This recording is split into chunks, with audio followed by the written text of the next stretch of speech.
할 시간이 됐으니까 시작해볼까요? 지난주에 못했던 것부터 먼저 하고 진행할게요. 지난주에 이제 알고리즘 하다 말았었는데, 알고리즘이라고 하는 게 이제 기본적으로 어떤 수치를 만드는 거잖아요. 이거 써가지고 이제 현재 우리가 제일 많이 쓰는 것 중에 하나 암호입니다. 우리가 뭐 은행 관련된 거 뭘 하든 아니면 뭐 전자상거래 같은 거 하든 뭘 하든 이 암호 키를 주고받는 형태로 이게 되거든요. 왜냐면 내가 돈을 줬는데 못 받았는데 어떻게 할 거야? 저한테 아무것도 오지 않았는데 이러면 안 되잖아. 그래서 보통 암호로 왔다 갔다 하면서 이렇게 모든 게 다 정리가 되게 돼 있거든요. 이런 과정에서 기본적으로는 암호를 현재 만드는 것 중에 제일 좋은 게 복잡한 소수를 쓰는 거예요. 소인수 분해 어떻게 하는지는 알죠? 예. 그 에라토스테한테 채를 쳐가지고 쭉 친 다음에 육식 같은 건 간단하잖아. 몇 개 안 나오니까. 근데 이거를 이제 개 긴 걸 써요. 32비트 암호를 씁니다. 그러니까 P랑 Q가 둘 다 소수야. 엄청 큰 소수의 곱으로 된 숫자를 암호로 씁니다. 그래서 내가 이거 하나를 가지고 하나를 주는 식으로 작동이 돼요. 근데 이렇게 하려면은 당연히 복잡한 소수를 찾아야겠지. 이게 쉽지가 않은 일이기도 하고, 근데 이런 일을 하는 데 있어서 요즘 이런 얘기 나옵니다. 뒤에 양자 컴퓨터 얘기 나오겠지만, 양자 컴퓨터 나오면은 나머지 다 뚫린다. 다 뚫리면 비트코인 다 내 거. 이런 생각을 하는 사람도 있어요. 근데 그게 될 거냐? 당장 지금 안 돼요. 당연히 안 되는데, 요거는 이제 양자 컴퓨터 얘기가 좀 더 얘기를 하겠지만 이렇게 돌아가는 게 있다. 그래서 우리가 현재 쓰고 있는 게 일반적인 암호를 써서 소인수분해 쓰는데 이제 양자 컴퓨터가 만들어지면 뒤에 얘기하겠지만 양자 컴퓨터는 그 복수의 루트를 한꺼번에 정리할 수 있기 때문에 한꺼번에 하게 되면 이제 복잡해집니다. 그래서 나중에 이제 양자 암호라는 게 만들어지겠지만 저건 아직 개념만 있는 상태고요. 이런 걸 하는 데 있어서도 우리 컴퓨팅 파워가 많이 들어간다. 이런 얘기를 할 수 있을 것 같아요. 그리고 이제 빅데이터 얘기가 좀 나오는데 빅데이터라는 건 들어본 적 있죠? 네. 몇 년 됐죠 이제. 요즘에 빅데이터라는 표현 많이 안 쓰지 않나? 네. 요즘에는 그런 표현을 그렇게 널리 쓰지 않는 것 같습니다. 아직까지도 그 복장이면 덥지 않나? 아니 반팔이에요. 아니 반팔이 되게 반팔이네요. 쓸데없이. 오늘도 산한 지구인데 중요한 그게 아니고 빅데이터라고 하는 게 나온 지가 이제 한 10년까지는 안 된 것 같고, 그러니까 어떤 데이터들을 사람 많이 쓰는 같은 거 통계를 막 내고 하잖아요. 그래서 이제 재미나게 얘기해준 거로는 당대량의 데이터를 쓴다.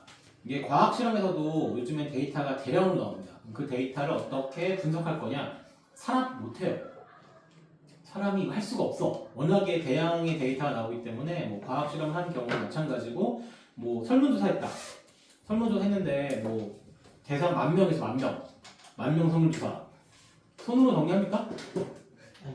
어디 엑셀 같은 걸 쓰고 있어 이러면서 손으로 이렇게 마음을 담아가지고 손으로 1명, 2명 이렇게 체크를 하면 언제 합니까? 그죠? 그래서 기본적으로 빅데이터를 많이 쓸 수밖에 없어요. 근데 이게 당연히 컴퓨터가 이걸 씁니다. 그래서 빅데이터 얘기인데 이건 한 3년쯤 된 영상인데 빅데이터 AI 안녕하세요 여러분. 빅데이터에 대해서 알아볼게요. 빅데이터 말 그대로 다양한 형태를 가진 수많은 데이터들의 집합인데요. 이 데이터는 우리 생활뿐 아니라 정치, 사회, 경제, 문화, 과학기술 등 다양한 분야에서 쌓이고 있습니다. 더군다나 많은 데이터들이 매일매일 생겨나고 있다는 사실. 너무 많긴 많네. 학자들은 이렇게 끊임없이 쏟아지는 빅데이터를 인공지능 기술적 해상이 머신러닝을 사용하여 의미 있게 분석하기 시작했습니다.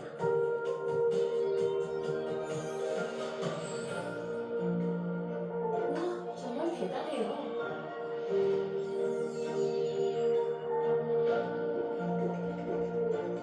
그리고 이 기술로 빅데이터를 활용해 누가 어떤 상품을 살지, 어떤 음악과 영화를 좋아하는지 미리 예측해서 다양한 준비가 가능해졌죠.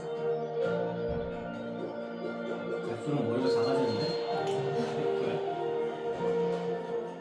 하지만 이렇게 한쪽의 데이터로만 결과값을 예측하면 잘못된 상품이나 콘텐츠를 추천해줄 수도 있습니다. 정말 난처한 성공이네요. 킹용을 싫어할 수가 있나? 빅데이터를 통해 개인뿐 아니라 시간대별 교통체증, 전염병 확산 경우 예측 등 많은 분야에서 다양한 서비스와 제품이 개발되어 도움을 주고 있습니다. 빅데이터는 우리의 현재를 가늠하고 미래를 예측할 수 있는 소중한 자산이 되고 있습니다. 빅데이터의 가치가 높아질수록 우리가 만든 데이터에 대한 주권뿐만 아니라 데이터를 그것도 마찬가지로 보안이 매우 중요하죠. 활용할 수 있도록 더 많은 관심을 기울여야겠죠. 지금까지 빅데이터였습니다. 사실 그냥 내가 혼자 살고 있는 것만으로 데이터가 생성이 돼요. 뭐 나의 심장박동 수준이라든지 혈압이라든지 뭐 여러 가지 건강 데이터 있잖아요. 그런 것도 요즘에는 그 스마트워치 같은 써고 있으면 계속 나오잖아. 그리고 이제 그냥 폰만 들고 걸어다니기만 해도 너 이 새끼 오늘 많이 걸었구나 이런 거 알려주잖아. 그죠? 그래가지고 사람들한테 이제 뭔가 모티베이션 준다는 얘기를 하지만 굳이 굳이 많이 걸을 필요가 있을까? 많이 걸으면 좋다고 하는데 요즘엔 또 차를 타고 일터와 직장을 왔다 갔다 하니까 그렇게 하는데 빅데이터라고 하는 게 이렇게 이제 V로 착정을 했어요. 이제 속도, 벨로시티죠. 다양성, 버라이어티, 규모였더라? 하여튼간 이런 식으로 돼 있고 정확해야 된다. 가치까지 포함해서 5개가 필요하다 얘기를 하는데 이런 것들이 이제 요즘에는 거의 자동화돼서 돌아가고 있어요. 빅데이터들을 쓰는 것들이 이제는 뭐 별로 신기하지도 않고 예를 들면은 뭐 빅데이터에서 뭘 하느냐? 농사를 지어요.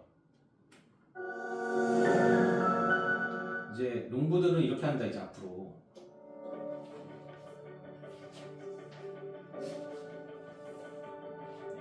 데이터 팜이면 데이터 팜. 이제 공장화돼 있는 농사를 짓는 거고 이제 사람이 하는 거는 이제 모니터링하고 뭐 데이터 정리해주고 이런 것들.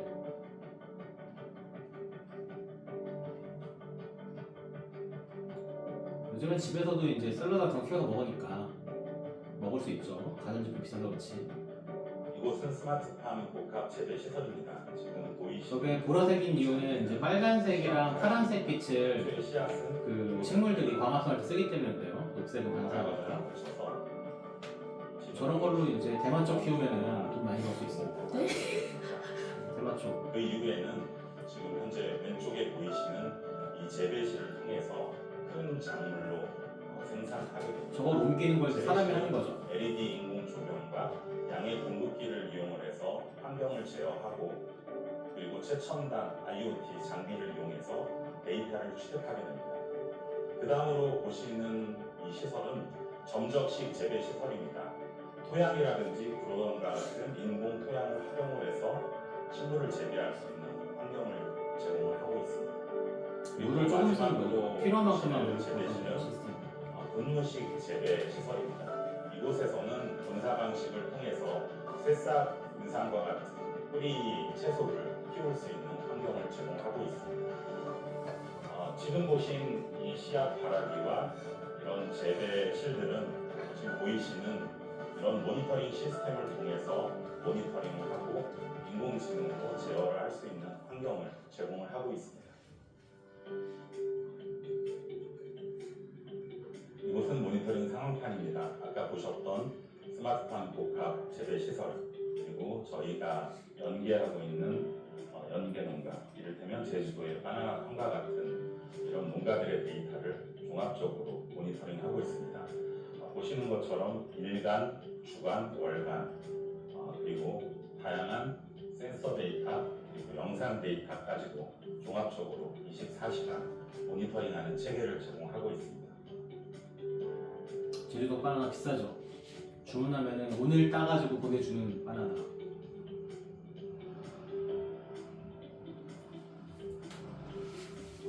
실제로 앞으로 농업이 저쪽으로 많이 갈 겁니다. 기본적으로 이제 농사를 지을 때 사람들이 당연히 사람이 일을 하는 게 많이 있겠지만 이제 많은 기계들을 투입하게 될 거거든요. 로봇들이 재배를 할 거고. 그럼 이제 사람들은 이제 에어컨 나온 시원한 방에서 모니터 줄로 쌓여가지고 한쪽에다 온라인 게임 켜놓고 와 이러다가 이제 갑자기 일 좀 하다가 그렇게 하겠죠. 드론들이 해주고 1년 반 정도 된 건데 저렇게 쭉 가게 될 거예요. 우리나라도 이제 농사가 농촌에 젊은 사람 없잖아요 이제. 그러니까 이게 고령화가 되게 심각해지고 그 외국인 노동자 없이는 농촌이 안 돌아가거든요. 네, 농촌이 안 돌아가면 우리 뭘로 먹고 살아? 그죠? 뭐 핸드폰 씹어 먹을 수 없잖아. 그러니까 이제 그런 것들도 앞으로 더 발전될 거다라는 얘기를 할 수 있겠고요. 이게 현재 컴퓨터가 나름 충분히 빠르긴 한데 빅데이터를 오지게 많이 쓰면 정말 많이 필요해지거든요.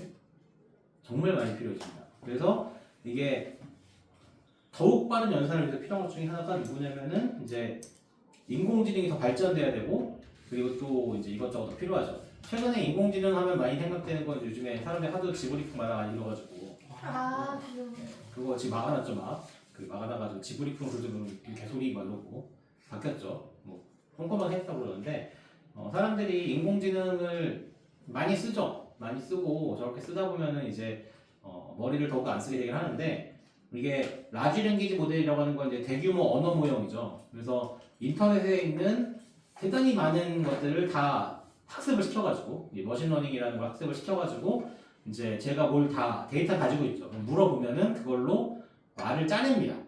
만들어내는 거죠 데이터를. 그런 점에서 이제 사람 같다라고 하는 건데 이게 AI 붐이 AI 태동이 50년대입니다. 무려 50년대. 컴퓨터 나오고 나서부터 금방 이게 나옵니다. 파이만 아저씨가 뭐 바닥에는 더 넓은 공간이 있다 뭐 이러면서 저런 걸 할 수 있다 얘기를 하는데 천천히 시작됐다가 60년대쯤에 할 수 있겠는데 막 그 인간처럼 움직이는 로봇 이런 것들을 생각하다가 당시 기술로 안 됐죠. 가라앉아요. 그러다가 80년쯤 되니까 전문가 시스템이라고 하는 게 생겨가지고 저게 뭐 체스 두고 이런 거 하는 겁니다. 그래서 2차 AI 붐이 또 올라갔는데 그때도 야 되겠는데 했는데 안 됩니다. 뭐 컴퓨터 능력이 그때쯤엔 아직 구리거든요. 왜냐면 80년대면은 당시 이제 80년대면 국내에서도 이제 한 80년대 초반부터 개인용 컴퓨터들이 터나와요. 근데 당시에는 인터넷이 없습니다. 컴퓨터 집에 있으면 할 수 있는 게 뭐냐? 플로피 디스크에 있는 프로그램을 돌리는 것밖에 못해요. 간단한 게임을 한다거나 뭐 워드프레스 친다거나 이거밖에 못합니다.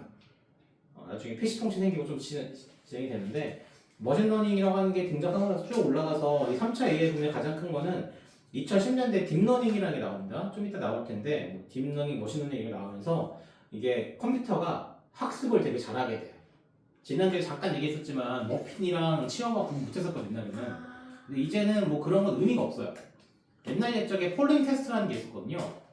혹시 들어본 적 있나요?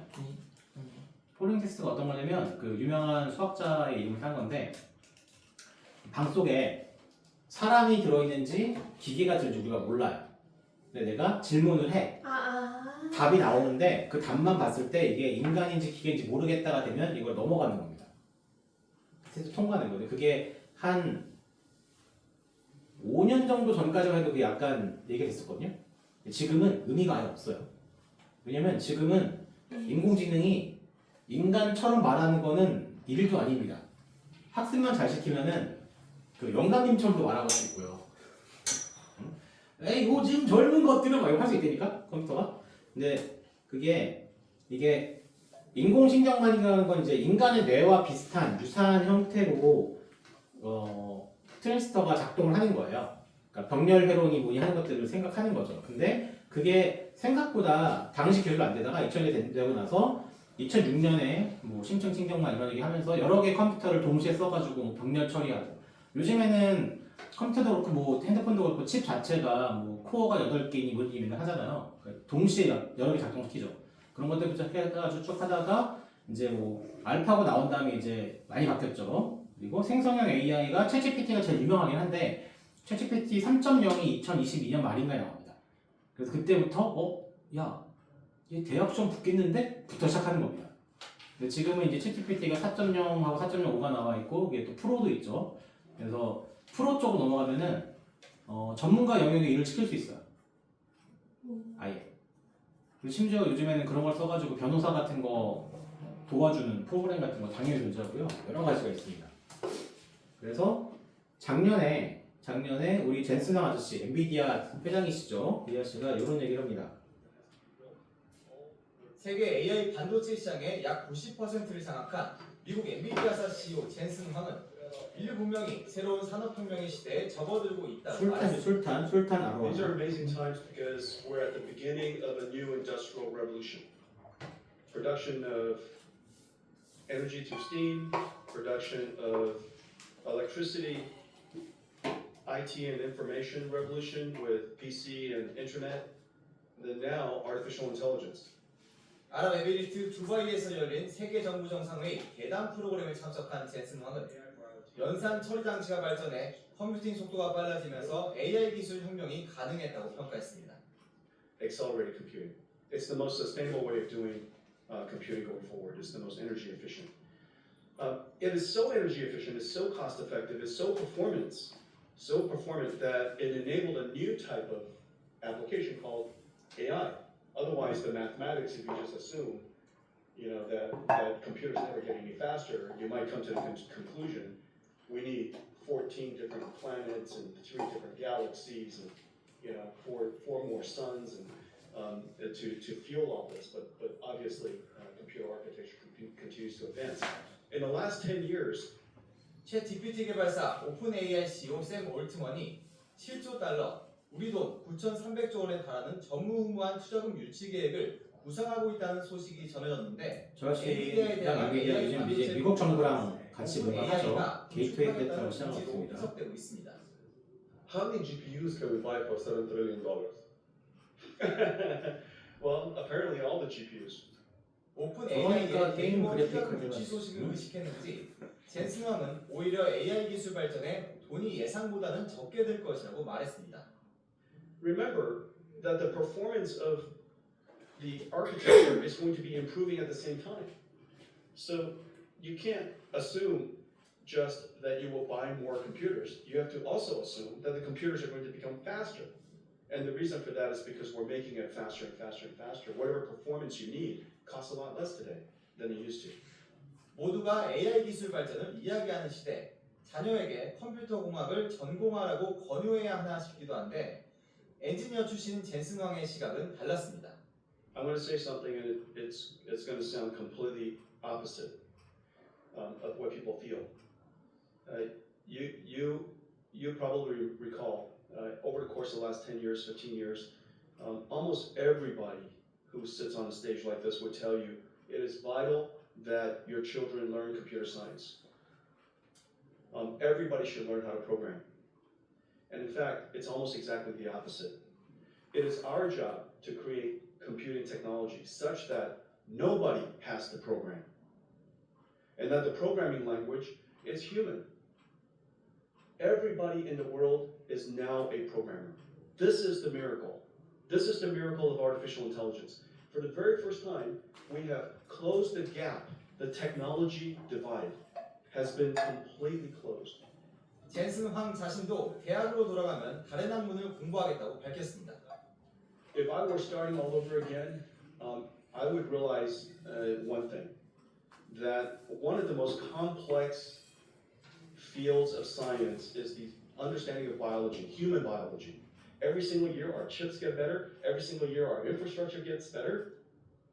However, life sciences is sporadic.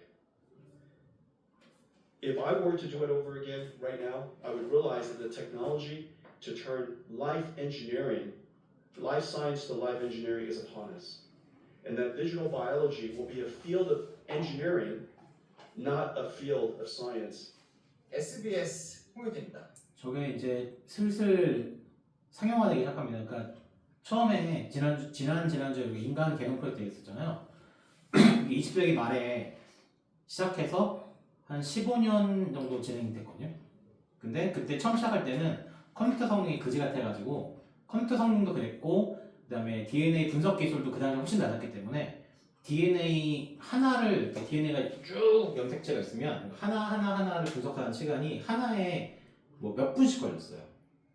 뭐 노벨상 수상하던 옛날 옛적에는 30분씩 걸렸고, 근데 이거를 지금은 엄청나게 빠른 속도로 할 수 있습니다. 그래서 실제로 그 계획이 생겼을 때는 이거 언제 하냐, 지금의 기술력으로 라고 했었는데 기술 발전을 토대로 한 20년 걸릴 거라고 했거든요.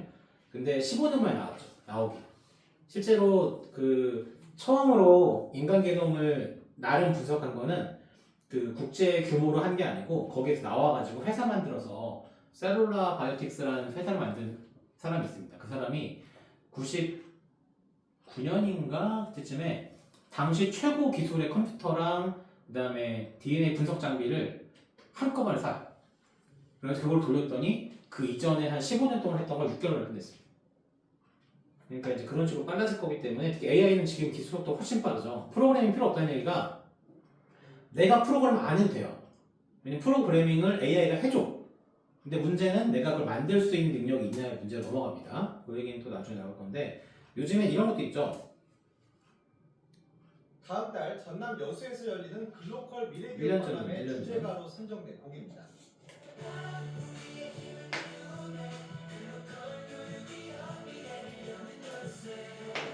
글로컬이 국내에 있는 대학들 모아가지고 대학에 투자해주는 그런 프로그램이에요. 지역별로 하나씩 대학을 하나 주겠어요. 응모작 12곡 가운데 희망찬 가사, 밝은 악기이 높게 평가돼 한 초등학교 교사가 만든 이 노래가 주제가로 선정됐습니다. 선정 사실을 통보하는 과정에서 새로운 사실이 드러났습니다. 그러니까 이거를 살펴보는 과정에서 선생님께서도 AI 곡이라고 말씀도 주셔가지고 그래서 나중에 전달될 겁니다. AI 서비스의 문자 명령 입력을 수차례 거쳐 만들었다는 겁니다. 작곡도 노래도 모두 AI였던 겁니다. 심사위원으로 참여한 유명 작곡가 김영석 씨는 제법 수작이었다며 당혹했습니다. 전혀 몰랐어요. 전혀 몰랐고, 잠깐만, 그럼 이미지 조회했던 이제 그렇게 해서가 생겼고, 주최 측은 AI를 사용하지 말라는 조건이 없었고 미래 세대를 위한 박람회 주제와 부합하다며 주제곡으로 최종 선정했습니다. AI가 일상뿐 아니라 예술계 전반으로 확산하면서 창작의 정의에 대한 논란은 거셉니다. 독일의 한 사진작가는 국제사진전에 일부러 AI가 만든 이미지로 응모한 뒤 1위에 선정되자 수상을 다리 거부했습니다. 3를 이번에 통합을 시킨 거죠. 여러 GPT에. 예술가에 이미 GPT. AI가 깊숙이 침투했기 때문에 무조건 막을 수는 없다는 의견이 많습니다. 마르셀 디샹이 경기통 갔던 사인에서 자기 어떤 엄청난 어떤 현대미술사의 획을 긋는 어떤 그런 행위를 하고 이런 것처럼 AI에게 이 행위를 하기 위해서 어떤 생각과 철학과 사상과 혹은 아이덴티티 혹은 인생을 살아가는 이런 것들이 훨씬 중요해지지 않을까? 예술 그리고 창작에 대한 새로운 정의 또 구체적인 기준에 대한 합의라는 숙제가 놓였습니다. SBS 홍대입니다. 초창기 때 이제 AI로 그림 그리는 거 처음 나왔을 때쯤에는 뭐 손가락 6개가 된다는 이런 얘기 많았잖아요. 요즘엔 그런 게 거의 다 해결됐어요. 좀 더 지나면 이제 사람이 만든 건지 아닌지 구분하는 게 쉽지가 않아요. 그것도 이제 AI한테 맡겨야 될 정도거든요. 여러 가지 얘기가 나오기 시작하는데 그런 것들을 보면은 앞으로 대단히 많은 양의 데이터를 AI가 많이 해줄 겁니다. 근데 그거를 우리가 어떻게 쓸 거냐가 문제고요. 그리고 이제 요즘에 스마트 클래스 같은 거 쭉쭉 나오죠. 이거 넘어갑시다 이거는. 그래서 챗GPT로 이제 과제 수행하고 이런 거 합니다. 근데 이거 추천을 나왔을 때마다 저 어떡하냐 그런 게 많이 했었습니다. 근데 이제 와서는 어떻게 될까요? 되지 않아요? 응? 되지 않아요? 그러니까 어떻게 쓰냐 문제가 되는 거죠. 그냥 물어보고 찍 긁어서 딱 붙여내면은 됩니까 안 됩니까? 옛날에 제가 선생님 대학 갔을 때는 뭐가 있었냐면은 레포트를 쓰는데 레포트를 손으로 쓰라는 거야. 왜냐면 이렇게 워드로 써서 내면은 이거를 긁어다 붙여가지고 낸다 복사한다 이거야. 손으로도 할 수 있잖아. 근데 손으로 쓰면은 정성이 들어간다 이겁니다. 근데 어차피 내가 AI를 사용해서 데이터를 긁어 모은 다음에 이거를 내 뇌 속을 한번 거쳐가지고 뽑아내면 되잖아. 근데 이거 안 거치고 그냥 이렇게 바로 가면 안 된다 이거죠. 예전에 위키피디아 처음 나왔을 때도 그랬거든요. 위키피디아 지금은 위키가 오염도 되고 있어요. 심지어 AI가 위키를 만들어서 올려요. 위키피디아에 AI가 만들어서 올리고 지가 복제하고 막 그럽니다. 근데 이제 그런 것들을 하긴 하지만 지금 위키피디아는 우리가 레포트 쓸 때 충분히 사용할 수 있잖아요. 근데 예전에 처음 나왔을 때 위키가 초반에는 저거 데이터 다 오염되어 있다고. 근데 지금은 오히려 그게 세계 유수의 백과사전보다 훨씬 더 좋은 성능을 지니잖아요. 그러니까 우리가 어떻게 하느냐가 중요한 거지 안 쓰는 게 정답이 아닙니다. 안 쓰는 게 정답이면은 안동 화양고에 가야지. 그래서 한번 딱 입고 요관 정지하고 먹 갈아가지고 물론 그게 분명 의미가 있죠. 분명 의미가 있지만 그게 다가 아니다라는 걸 우리가 할 수 있겠다. 그리고 우리 양자 컴퓨터 이거 어디 거냐? 구글 겁니다. 구글 이거 발표하고 5점 도대체 왜 저렇게 선이 많은? 이거 다 뭐냐? 액체 행륨 쓰는 거예요. 초전도 기술이 필요하기 때문에 이거는 이제 마이크로소프트가 작년에 발표한 거. 그래서 8큐비트로 시작했는데 큐비트가 뭔지 일단 나올 거예요. 이제 100만 큐비트쯤 되면은 온갖 작업을 할 수 있어요. 근데 지금 100큐비트 대가 이미 상용화돼 있고 256큐비트가 나왔나 볼 겁니다. 그리고 발표된 거, 연구 발표된 거로는 이제 10,000대가 나오는 것 같아요. 근데 이거 어떻게 드러나는 거냐? 이제 1년 2개월 전이죠? 저 MS 거 얘기하는 겁니다. 슈퍼컴퓨터보다 더 복잡한 계산을 할 수 있을 걸로 기대되는 양자 컴퓨터 기술 아나운서는 개발에 영국 전 소세지 세계 색깔이신데? 빅테크가 뛰어들고 있습니다. 구글에 이어 계란물 마이크로소프트도 붙여서 새로운 지면 양자 진짜. 칩을 개발했다고 밝혔는데요. 상용화 전망은 엇갈립니다. 젠슨 황 엔비디아 초보 경영자는 20년, 구글은 5년으로 내다봤는데 관건이 뭐고 우리는 어디까지 왔는지. 우린 여기까지 왔습니다. 작년인데 블록포스라는 회사는 극좋은 솔루션 만들고 있습니다. 그러니까 저기에 있는 구리선 같은 게 다 뭐냐면 이게 양자 컴퓨터를 돌리려면 초전도 기술이 필요해요. 초전도 기술을 돌리려면 당연히 매우 낮은 극저온 온도가 필요합니다. 그걸 하려면 액체 헬륨이 필요하거든요.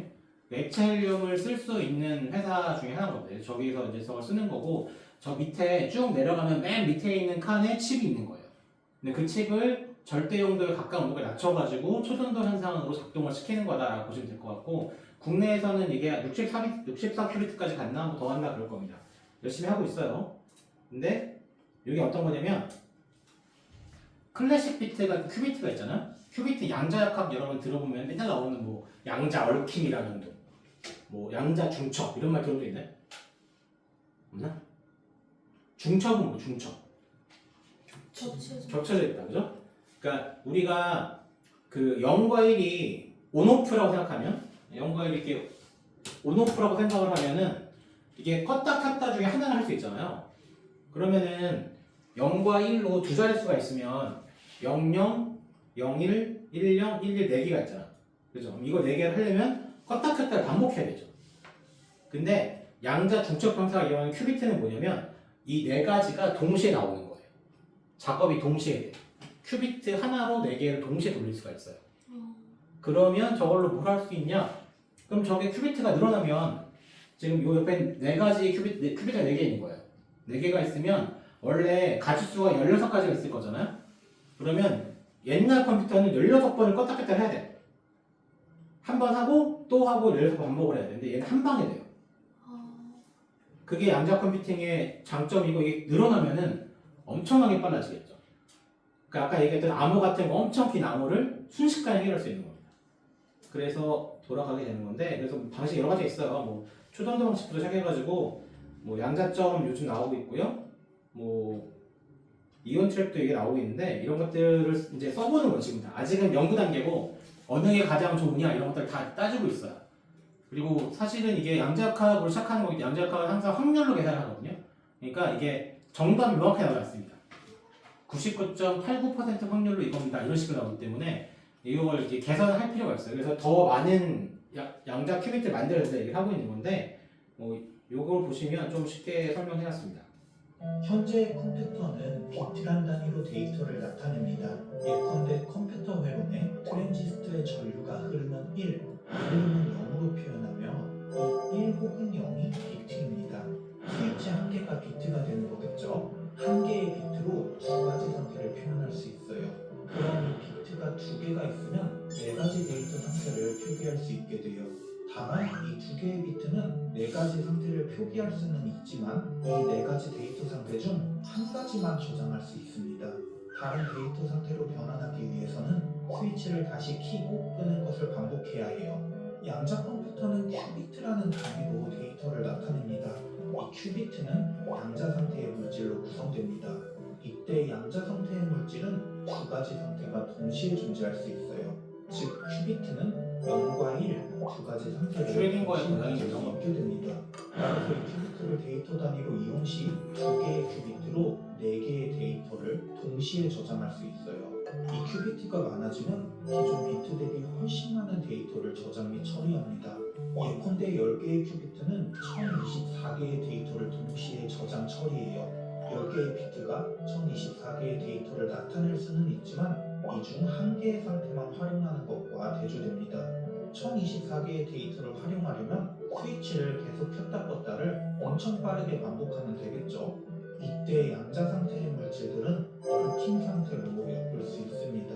예컨대 큐비트 두 개를 얽힌 상태로 놨을 때 한 개의 큐비트를 1로 결정 시 얽혀있는 다른 큐비트는 0으로 자동 결정됩니다. 즉, 한 개의 스위치를 누르면 다른 스위치는 누를 필요가 없어요. 양자 컴퓨터의 이러한 특성들을 활용하면 기존 컴퓨터 대비 훨씬 많은 데이터를 동시에 저장 및 처리가 가능하게 됩니다. 다만 이 큐비트를 양자 상태로 계속 유지하는 것은 굉장히 어려운 일이며 앞으로 상용화까지 연구가 많이 남은 상황이에요. 이러한 양자 컴퓨터는 활성화가 될 수 있을까요?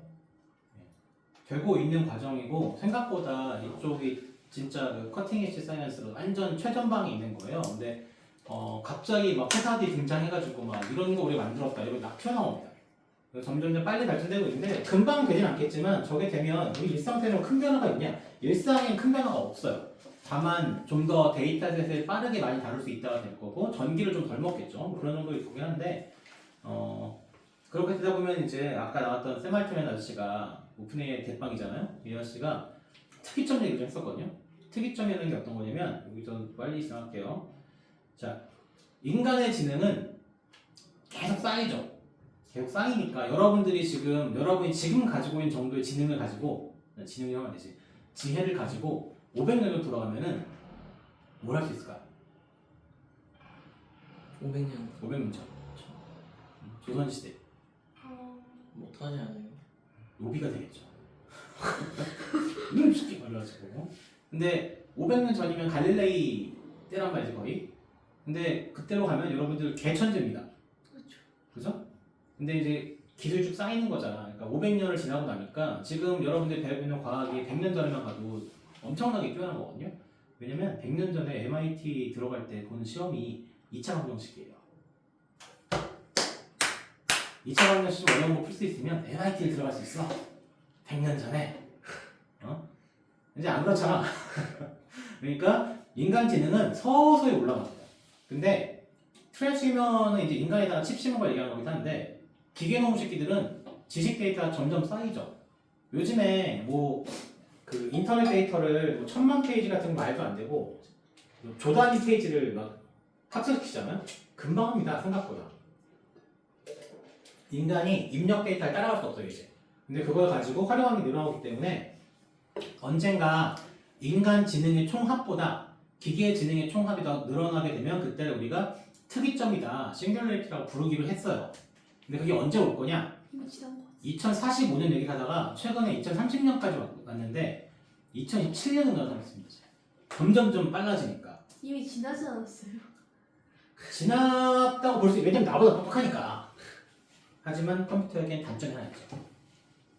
머리카락이 없다. 응?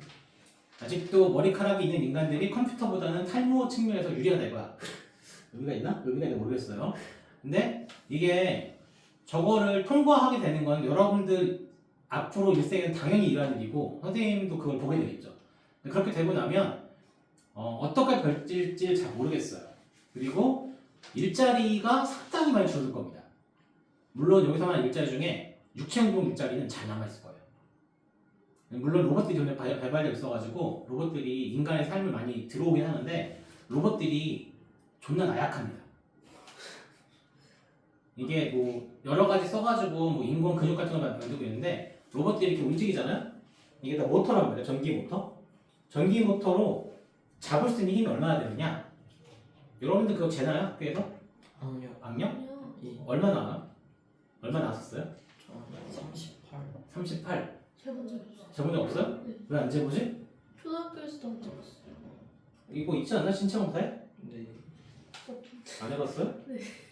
인간의 악력 셀까요? 별로 안 써요. 인간의 악력 꽤 셉니다. 한 150 나올걸? 물론 뭐 거북이나 하이에나한테는 어려움이 없는데 사람의 악력이 아까 38? 센 편이에요. 센 편이야? 아니요. 뭐 평균보다 좀 높을 것 같긴 한데 한 30에서 50 왔다 갔다 하는 학생들은 고등학교 가면 더 세지죠. 근데 로봇들이 얼마나 될 수 있냐? 지금 만약 휴머노이드 대부분이 5kg 들 수 있어. 5kg. 5kg 들어. 6kg를 들라고 시키면 주인님 저한테 왜 이런 막 이런다고. 그래가지고 뭐 강화시켜가지고 뭐 15kg 들 수 있다 이런 거 나오거든요. 생각보다 로봇들이 그 아직은 인간에 비해서 육체 노동을 잘 못합니다. 물론 많이 개선되겠죠 앞으로. 그래서 그 초창기 때는 막 로봇들이 사람이 일한다 그러면 다들 뭐 이렇게 바코드 찍고 이런 거 할 줄 알았잖아. 그거 사람이 해야 돼 아직도. 아직은 사람이 해야 됩니다. 이제 로봇은 뭘 할 수 있냐? 변호사 때려잡고 의사를 때려잡죠. 뭐 그다음에 데이터 처리하는 회계사 줬대는 겁니다. 뭐 그런 거 날라갈 거예요. 근데 이제 일자리가 없어지긴 하겠지만 또 다른 게 생기긴 하겠죠. 근데 거기서 좀 중요한 것 중에 하나는 앞으로 생겨나는 일자리들이 단순 일자리 많이 없어질 거예요. 그래도 또 뭐 다양하게 생기겠죠. 우리 요즘에 대한민국에 그렇게 많다는 먹방 유튜버가 많이 있지 않습니까? 먹방을 로봇 할 수는 없잖아.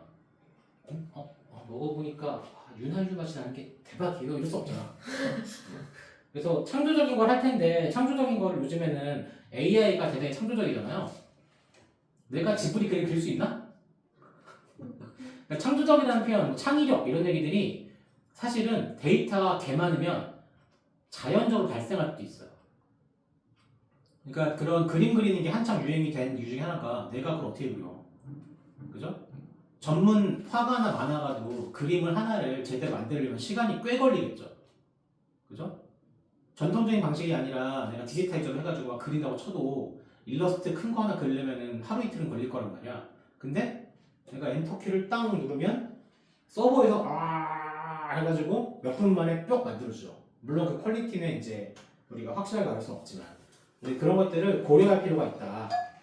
그래서 얘가 최근에 나온 구글에서 딥마인드 있잖아. 딥마인드 그 알파고 만들었던 거기에서 만든 AI를 쳐넣은 로봇이에요. 얘는 뭘 할 수 있냐? 얘는 실시간으로 판단해서 움직이는 걸 할 수 있는 겁니다. 하늘색 가방에 도시락을 싸는 로봇. 물론 개 느리죠. 가방에 오렌지를 담아달라고 말하자 접시에 있던 오렌지를 집어 가방 안에 정확히 넣습니다. 구글이 개발하고 있는 인공지능 기반 로봇인데요. 공개된 시험 영상에서 로봇은 여러 개 알파벳이 적힌 블록을 앞에 두고 에이스는 어때라고 지시하자 영어 에이스의 철자, 알파벳 AC2를 차례대로 배열했고요. 지퍼를 닫거나 필요한 식품을 가방에 넣는 등 능숙하게 도시락을 싸는 기술도 선보였습니다. 저기 별거 아닌 것 같은데 저게 뭘 하는 거냐면 제가 시각 정보를 카메라로 받은 다음에 그걸로 얘기한 거를 인식을 해가지고 어떻게 할지를 AI로 돌려서 판단을 한 다음에 작동을 하는 거예요. 그러니까 그게 예전에는 보통 우리가 로봇이라고 하면 프로그래밍된 동작을 잘하는 거잖아. 근데 이제 저거를 자연어 처리가 돼가지고 알아서 하는 겁니다. 저런 게임도 할 수 있고 그리고 당연히 구글은 이걸 연구용이기 때문에 저런 좀 약간 등치 같아 보이지만 AI가 발전되면 더 빨라질 거라는 거죠. 그런 것들이 좀 일어날 거라서 그리고 이제 최근에 엔비디아 이거 만들었죠. 이거 보셨나요? 엔비디아의 최고 경영자인 스타워즈 영화에 들어가게 될 스타워즈 보시죠. 카드 등을 공개했는데 가장 주목받은 이게 스타워즈에 나와요? 이 로봇이 스타워즈에 나오게 될 거냐면 이거 디즈니랑 협업하는 거예요. We're announcing something really special. 얘가 어디냐면은 디즈니 월드에 가면 있어요. Three companies, 디즈니 월드에 가면 실제로 돌아다닙니다. Disney Research and NVIDIA. 사람한테 공개되는지 모르겠는데 거기에 있는 랩에 있죠. 와, 스타워즈 이거 영상이었거든? 돌리게 하는 로봇이 영상이었는데 걷는 영상이 나옵니다. 실제 로봇이 젠슨 황이 연설하는 무대 위로 걸어 올라옵니다. 이게 돌아다녀요? 저거 지금 자율로 돌아다니는 겁니다. 그냥. How are you doing? How do you like your new physics engine? You like it, huh? This is how we're going to train robots in the future. 이번 GTC 2025에서 엔비디아는 로봇이 더 정밀하게 움직일 수 있도록 하는 물리 엔진 뉴턴을 탑재한 로봇을 공개했습니다. 실제로 로봇들의 그 움직임 같은 거를 실시간으로 가상 공간에 습득을 시켜요. 타워즈에서 영향을 받았던 복제시켜가지고. 어느 때보다 그러면 그런 다음에 저걸 다시 업데이트를 시키면 쟤네가 능력이 올라가는 그런 형태죠. 전 세계가 이전에 보지 못한 방식으로 더 많은 캐릭터의 그래서 앞으로 로봇들이 점점점 많은 일을 하게 될 거다. 뭐 중국에서 이미 공장 돌리는 로봇이 나오기 시작했습니다. 한 100대 정도를 같이 일을 시켜. 귀여운 로봇이 생활에 나타나기를 더 기다리고 있을지도 모르겠습니다. 저기다가 총 달면 되겠죠? 네? 총 달아야지 총. 나머지는 빨리빨리 넘어갑시다. 그래서 이번 주에 할 거는 이제 챕터 5인데요. 6은 그냥 보시면 될 것 같고 5도 빨리빨리 보도록 합시다. 자, 여기서 이제 지구과학적 파트인데요. 처음 시작할 때 이 모래가 부족하다 이거.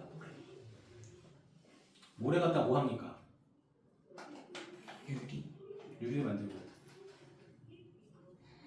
뭐하죠? 모래로? 응? 모래가 없으면 우리가 근소를 못한다 이거. 사막의 모래로는 집을 지을 수 없습니다. 사막 모래는 바람에 깎여 입자가 둥글고 매끄러운데 이 때문에 서로 잘 붙지 않습니다. 반면 강이나 바다에서 온 모래는 물에 의해 침식되면서 표면이 거칠어 건축에 적합하죠. 그래서 사막 한가운데 있는 두바이조차 건축용 모래를 해외에서 수입합니다. 그런데 모래는 생각보다 희귀한 자원입니다. 전 세계에서 가장 많은 모래를 사용하는 나라는 중국으로 매년 약 60억 톤을 소비하는데요. 이 때문에 강과 해안에서 무분별한 모래 채취가 이어지며 환경 문제가 심각해지고 있습니다.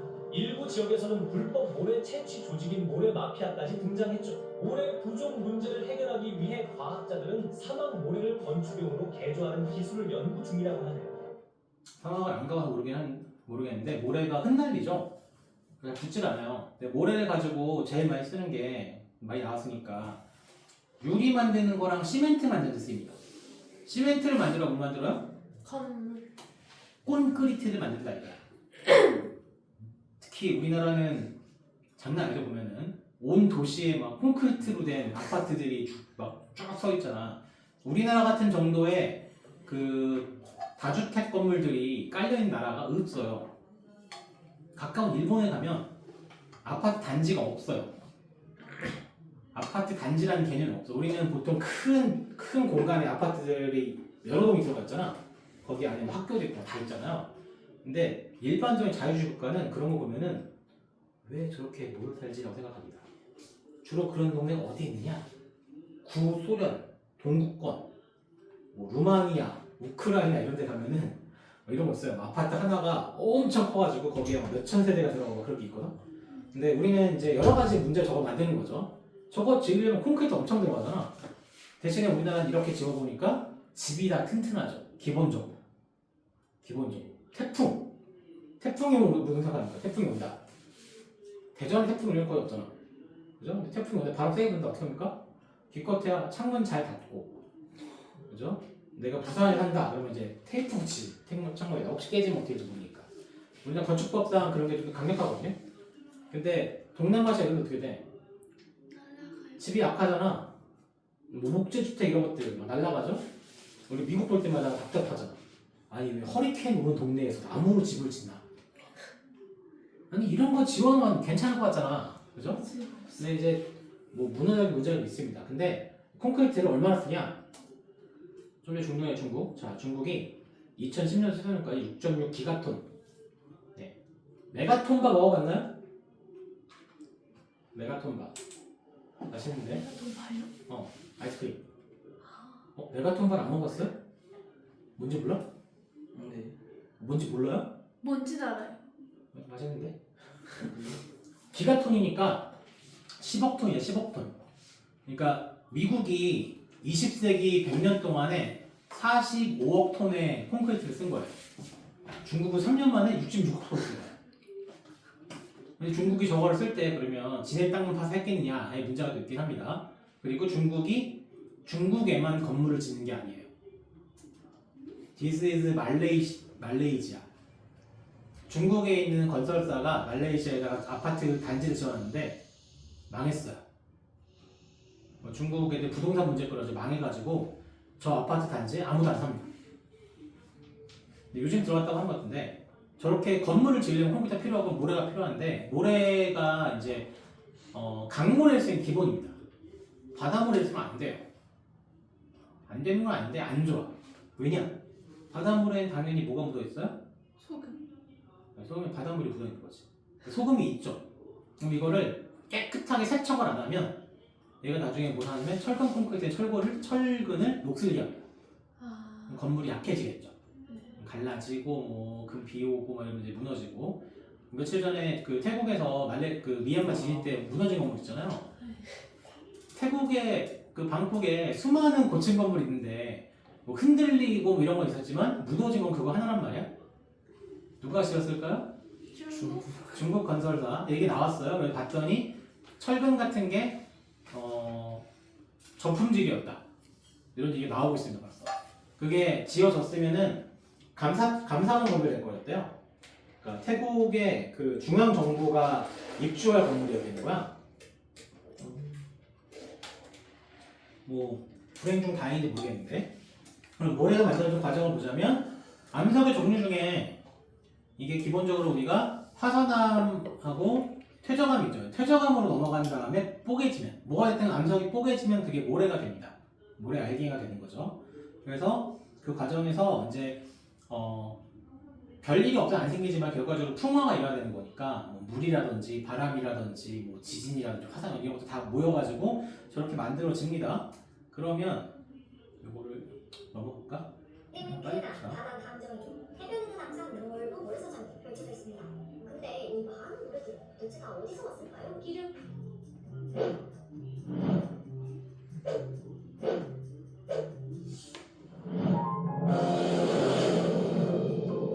모래알은 처음부터 모래알은 아니었습니다. 처음에는 산의 큰 바위가 깨진 돌덩이였죠. 그 돌덩이가 기물을 타고 굴러내려오며 부딪히고 깨져 더 작은 자갈이 됩니다. 아유 강물을 따라 짱구를 흐르면서 더 작아지고 파도에 쓸리면서 더 작아져 결국 모래가 됩니다. 기름 동해안 해변의 모래알갱이는 아주 굵은데요. 태백산맥이 버티고 있는 동해안은 경사가 심해 강물이 급하게 흘러내리고 동해바다는 파도가 세기 때문에 펄과 많은 모래는 다 없어지고 굵은 모래가 남게 되는 거죠. 기름 그에 비해서 서해안의 모래는 아주 작고 곱습니다. 주로 한강과 금강에 옮겨온 모래로 하천의 경사가 급하지 않고 오랜 시간 걸쳐 먼 거리를 깎이며 내려왔기 때문입니다. 또 서해 바다는 험하지 않고 파도가 약해 펄이 많습니다. 기름 바닷가의 모래들은 지형 생물에 따라 모래 알갱이를 만드는 물질들이 정해지고 파도와 해류의 세기에 따라 모래의 굵기가 결정됩니다. 해변의 모래알을 자세히 살펴보면 크기가 다 비슷비슷하다는 것을 알 수 있는데요. 자연의 힘으로 만들어진 모래알의 크기가 어떻게 다 비슷할 수 있을까요? 기름 강물이나 바닷속에서 모래알들은 비슷한 힘을 받고 움직이면서 비슷한 코끼리 모였기 때문입니다. 예를 들면 전라도에 있는 서풍도는 파도가 매우 세서 주먹보다 큰 둥근 자갈로 이루어진 해안이 있고 파도가 약한 백령도 해안에는 홈돌이라 불리는 잔자갈을 많이 볼 수 있습니다. 바닷가의 모래는 다양한 생물들의 서식지가 되기도 하고 바다와 육지 사이의 완충지대 역할을 하면서 바닷물이 육지로 넘어오는 것을 막아주기도 합니다. 하지만 끝없이 있을 것 같은 이 모래가 점점 사라지고 있다고 합니다. 기후위기로 인한 해수면 수위 상승과 잦은 태풍, 인공 구조물 설치로 인한 연안유의 변화가 그 주범입니다. 최근 우리나라에서도 모래사장이 없어져 동해안 쪽에 좀 심각한 문제가 있습니다. 바다마을 주민들의 생계를 위협하는 일이 자주 일어나고 있답니다. 특히 동해안 해변 곳곳에서 해안 침식이 빠르게 진행되고 있는데요. 강원도에 따르면 최근 5년 동안 동해안에서 해안 침식으로 없어진 모래사장의 면적은 축구장 80개 규모라고 합니다. 이에 대한 대책으로 정부는 해안선을 후퇴시키기 위해 바다와 땅이 맞닿아 있는 지역에 친환경 공원을 구성해 재완충 공간을 만들고 있습니다. 몸은 탕후지만 중매는 그대로. 바다밖에 모르는 바다 탐정 근한. 진실은 언제나 기름. 시끄러워. 근데 왜 큰아이지? 호전이라고 무조건. 달 표면도 그렇고요. 우리가 그 다른 행성에 있는 모래 같은 게 있겠죠. 표면에 그런 것들을 레골리스라고 부릅니다. 근데 쟤들은 지구에 있는 거랑 달이랑 성분은 거의 동일합니다. 성분은. 근데 달에 있는 모래랑 지구랑 뭐가 다를까요?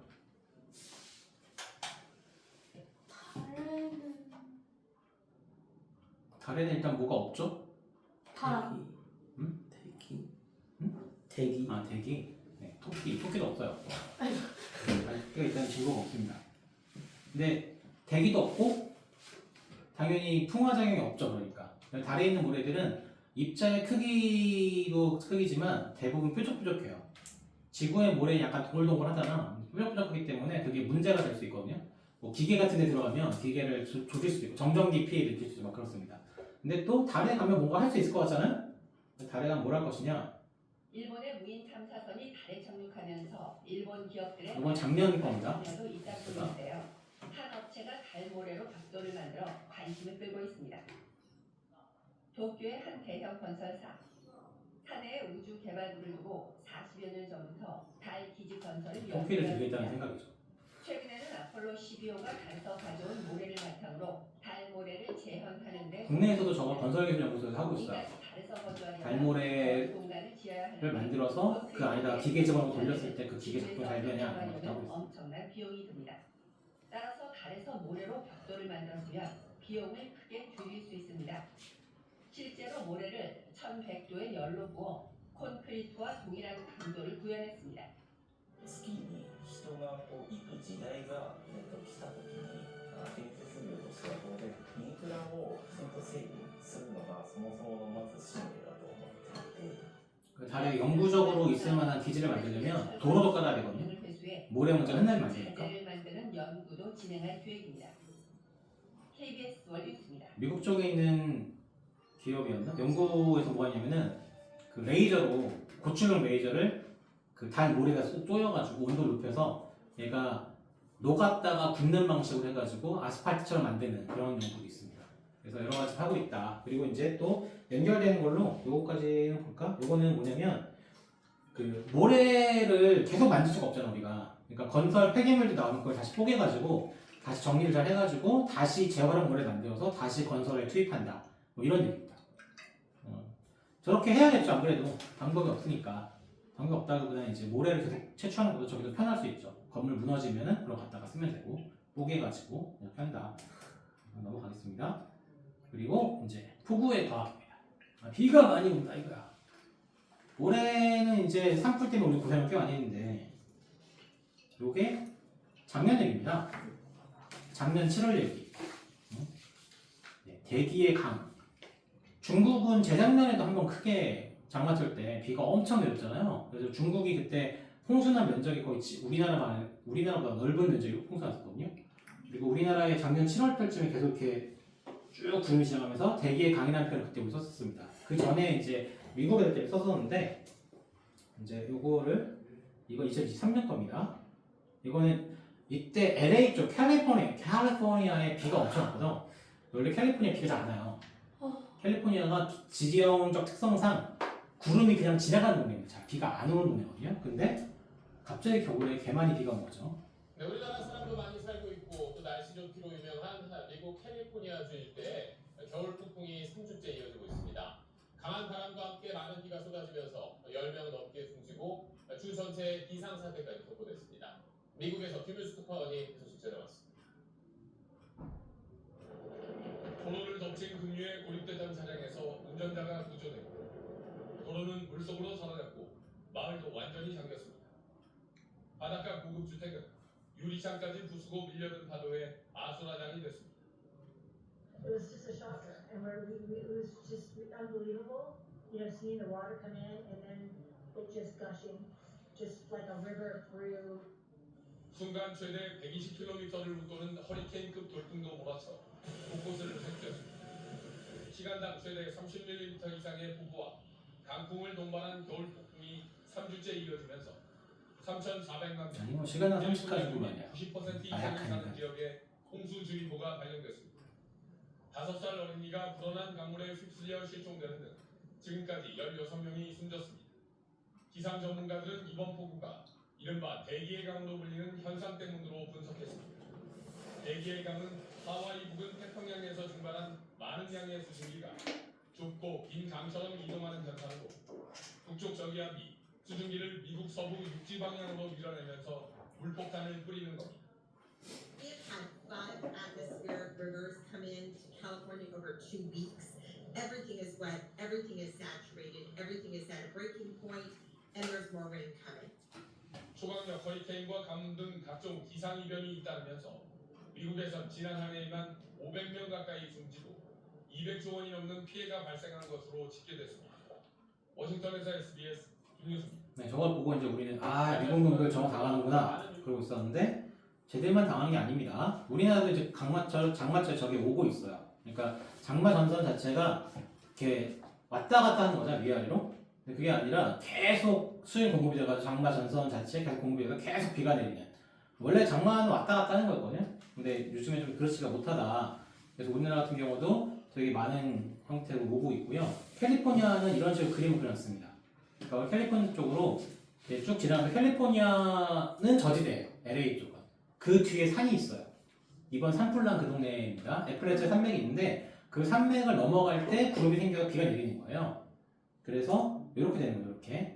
이렇게 되면서 산을 넘으면서 비가 내려서 저지대 쪽으로 다시 비가 내려오는 그런 형태가 됩니다. 근데 저걸 보고 우리는 낄낄낄 하고 웃었는데 다시 정신 차려보니까 우리한테 왔죠? 폭우가 며칠째 쏟아지고 있는 이유는 엄청난 양의 수증기가 한반도 상공으로 들어오는 일종의 통로가 생겼기 때문입니다. 대기의 강이라고 부르는 이 현상은 내일까지 이어질 전망입니다. 유현준 기자입니다. 한반도 주변 위성 영상입니다. 지난 14일부터 서해 바다를 건너며 뚜렷해진 구름대가 단일고 긴 띠를 이루며 한반도를 향해 흘러 들어오기 시작합니다. 계속 오죠? 바로 하늘 위 거대한 수증기가 지나는 통로. 멈추지 않죠? 대기의 강을 따라 우리나라에 막대한 수증기가 유입됐고 기록적인 폭우를 쏟아냈습니다. 대기의 강이 나타난 지난 14일부터 쏟아진 비량은 충남 청양 545.5mm, 공주 490.5mm. 그러니까 이제 우리가 미국과 대결하죠. 시간당 30mm 가지고 있어요. 보통 한 달이 넘는 평년장 맞추는 전체 강수량이 중부지방 378mm, 남부지방 341mm인데 불과 4일 만에 훨씬 많은 학년은 20년간 그 평균값이라고 부를 거예요. 대기의 강은 육지를 만나면서 많은 비로 떨어지는데 우리나라에선 여름철 북태평양 고기압이 북쪽 가장자리를 따라 발달합니다. 고기압 가장자리에 있다 보니까 시계 방향으로 이렇게 바람이 불게 되고요. 남쪽에 있는 따뜻하고 굉장히 습한 고기들을 계속 북쪽으로. 한반도에 대기의 강이 생긴 건 처음이 아닙니다. 지난 2020년 여름 아열대 지방에서 한반도로 이어진 대기의 강. 관측사상 가장 긴 54일간 장맛비가 쏟아져 섬진강이 범람했고 40여 명이 목숨을 잃었습니다. 또 지난해 8월 서울에서 반지하 참사를 초래했던 집중호우의 원인으로도 꼽힙니다. 문제는 기후위기로 대기의 강이 점점 더 위험해지고 있다는 겁니다. 한층 강력해진 장맛비에 더욱 철저한 대비가 필요합니다. MBC 뉴스. 자, 그럼 어떻게 해야 될까요? 어떤 대응이 필요할까? 사실 홍수 타본 적 없으면 잘 모르잖아요, 그죠? 근데 반지하에 사는 거 없애겠다 했지만 아직 다 못 없앴습니다. 당연히 그게 쉽지 않아요. 반지하가 사니까. 근데 이제 점점 더 많은 비가 올 게 확실합니다. 우리나라는 그래요. 그러니까 원래 지구온난화가 되면서 여러 가지 얘기가 뭐냐면 한쪽에 비가 많이 오고 한쪽에 비가 적게 옵니다. 그러니까 고르게 내리다가 한쪽으로 쏠려요. 그리고 비의 총량 자체가 많아집니다. 온도가 올라가니까 대기 중에 수증기가 많아지기 때문에 비가 점점 많이 올 거예요. 그러면 당연히 우리나라도 이제 그런 대비들을 더 열심히 해야 될 필요가 있겠고요. 그게 어디로 있으나 또 자, LA 산불을 일으킨 게 2000년 산불 때문에 일어났습니다. 그 홍수 이후에 어떤 얘기가 있는 거냐면 작년 겨울에 LA에 비가 안 왔어요. LA 쪽에. 근데 그 전에 1년 전에 비가 엄청 왔잖아요. 그러니까 어떻게 되냐면 갑자기 식물들이 막 자란 거야. 비가 많이 왔으니까. 막 자라는데 비가 안 와. 어떻게 돼요? 다 죽어서 말라. 말라. 그럼 뭐가 돼요? 장작이 돼. 장작이 됐는데 어떻게 돼? 불이 붙죠? 그때는 바람이 반대로 가요. 바람이 반대로 들어와서 산을 넘어가게 되면 그 우리가 팬 현상이라고 부르고 우리말로 녹새바람, 이번에 양단지풍이라는 말을 씁니다. 그러니까 산맥을 통과할 때 산을 넘어가면서 비가 내리잖아요. 그럼 건조한 공기가 되죠. 건조한 공기가 내려오면 온도가 많이 올라가요. 그래서 뜨겁고 건조한 공기가 오면서 거기에다가 이제 탈 것들이 많이 있으니까 산불이 번지는 겁니다. 그래서 우리가 3개월 전만 해도 LA 산불을 보면서 저렇게 됐구나 생각했죠. 이거 몇 개 더 짰지만 저때 결국 LA에서는 캘리포니아에서는 이제 바닷물까지 뿌렸어요. 바닷물 뿌리는 거는 진짜 최악의 대책이긴 한데 어쩔 수 없다고 느끼겠지. 바닷물 뿌리는 게 왜 최악이에요? 바닷물 뿌리면 일단 식물이 못 자라요. 기계들도 녹슬고.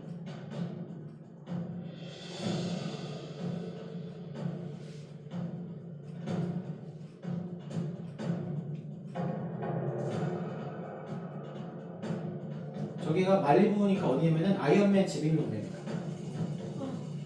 아이언맨 집은 더 아래에 있는 영화 속에서지만 홀랑타 쪽이야. 근데 여러분 이거 보면서 막 LA 걔들 저 대비가 안 돼가 그런다 막 난리 도심지까지 다 불이 켰으니까 LA가 저 불 이후로 LA가 이제 올해 슈퍼볼이 있어요. LA에서 미식축구 그 마지막 경기. 그리고 내년에 뭐가 있어요? 내년에 월드컵이 있어. 북중미 월드컵이라서 미국, 멕시코, 캐나다 같이 하잖아. 같이 해요. 물론 트럼프 때는 어떨지 모르겠어. 캐나다 사람들 빡 돌았잖아 지금. 멕시코 사람들 미국에 대해 기분 좋지 않죠. 우리도 좋지 않죠. 월드컵이야. 그럴 수 있는데 그 다음에 이제 2028년 올림픽도 있습니다. LA가. 근데 저 산플란거 때문에 돈이 없다 이게 나오고 있어요. 우리는 괜찮냐? 어제 비 와서 거의 다 정리가 된 것 같아요. 근데 어제 경상남도 쪽에 경북 경남 쪽에 비가 별로 안 왔어. 왜냐면 어제 하나가 이겼죠. 진짜요? 응. 어제 문현빈이 9회 말 투아웃에서 역전 3런. 9회 초에. 말도 안 돼. 그래서 막 다들 막 죽어가던 독수리 날아올랐다 이런 얘기를 쓰고 있는데. 말도 안 돼. 오늘도 지고 있다. 아 그래요? 잠깐만 확인해 봅시다. 오늘도 지고 있던 것 같은데. 회고이자 최악의 국제관계 이거에. 김성도의 제사대 회고 이사 사장이 이와타 사. 자 오늘은 어떻게 돌아가고 있나요?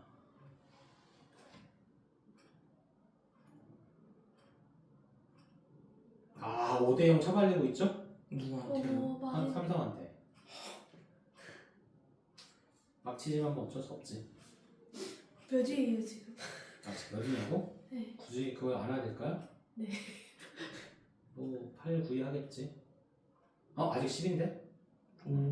10위입니다. 승률 3회 덕분 형리. 기아가 지고 우리가 올라가야 되는데 안 되겠네. 그러니까 이제 그 나락골이 정상화 된 게 지난 목요일에 하나가 10위 내려갔거든요. 목요일에? 네, 10개 중에 10위인 거예요? 10개 중에 10위. 하나가 10위 내려가니까 나라가 정상화가 돼가지고 금요일 아침에 탄핵이 되죠. 오! 왜? 나라가 비정상이었던 뭐 하나가 위에 있으면 안 된단 말이야. 내려오니까 나라 정신을 차려가지고 이제 탄핵도 되고 정치적으로 잘 돌아가고 있다. 왠지 맞는 것 같아. 근데 이제 이게 우리나라 산불 사상 역사상 제일 큰 산불이거든요. 단일 산불 된 게 아니라 산불이 여러 개가 등장해가지고 실제로 어떻게 되냐면은 이렇게 됐어요. 이렇게 위성 사진을 보이고 이렇게 탄 거거든요. 저게 얼마나 탄 거냐? 서울시 면적의 80%가 탔어요. 엄청 탔죠, 엄청 탔습니다. 경북에 발생한 산불이 되게 크게 났었고 경남에서도 나가지고 두 군데가 엄청나게 탔고요. 뭐 여러 가지 얘기가 있습니다. 근데 이제 뭐 인명 피해가 28명 났었는데 더 늘어날 수도 있고요. 근데 어쨌거나 일단 꺼지긴 꺼졌는데 우리만 저러냐? 그러니까 이제 이게 극단적 기후가 발생하면서 비가 안 올 땐 오지게 안 오고 올 땐 또 오지게 오고 이거 왔다 갔다 하다 보니까 우리만 이런 게 아닙니다. 어디가 또 문제였냐? 2023년 캐나다 이게 보면 밑에 있는 거는 평상시에 얼마 안 탔어. 이런 거밖에 안 탔어. 얼마 안 탄 게 약 7만 제곱킬로미터 얼마 안 탄 게. 예? 여기가 50, 15잖아. 50, 15니까 잠깐만. 이거 이렇게 하면 되겠다. 캐나다 나라 넓으니까 근데 7만 년 정도면 얼마예요? 우리나라가 남한이 10만 제곱킬로미터입니다. 남한 10만 제곱킬로미터, 우리나라 한반도가 19만쯤 되는 거야. 20만 정도 못 나왔다. 21만이거든. 근데 지금 보니까 2023년에 15만 탔죠. 15만. 이야, 나만 타버렸네요. 우리나라보다 넓게 탄 겁니다. 그래서 2023년에 저래가지고 어떻게 됐냐면은 뉴욕이 저기 있어. 뉴욕. 캐나다 쪽에서 산불 때문에 생긴 먼지가 싹 내려와가지고 이렇게 하늘이 오렌지색으로 보이는 겁니다. 미국인들은 트럼프 때문인가 했겠지만 트럼프 때가 아니죠. 그때는 트럼프 때가 아닙니다. 근데 저 때가 캐나다 최대였고요. 2022년에는 유럽이 작살납니다. 지중해요. 지중해. 다 작살이 한 지구 온난화가 일어나면은 제일 문제가 지중해입니다. 흑해는 더 그렇고, 왜냐면 지중해 흑해 뭡니까? 내륙이죠. 내륙에 있는 곳인데 밑에가 아프리카야. 따끈 아프리카에 바람 위로 불어 이렇게 올라와요. 그러면은 따끈하게 데워지는 거야. 해수면 온도가 평상시 평년이 0이거든요. 여기 평상시 평년 온도인데 이거에서 플러스 5도까지 올라가는 거야. 그러니까 어떻게 됩니까? 산불이 오지게 발생합니다. 그리스, 이탈리아, 스페인 이런 데 산불이 엄청 발생하면서 뭐 저런 동네 여름에 나오잖아. 막 근데 5도가 그렇게 높아요? 낮 기온 38도, 40도 막 찍어요. 아, 근데 원래 지중해 연안에 있는 나라들은 에어컨 별로 없었거든.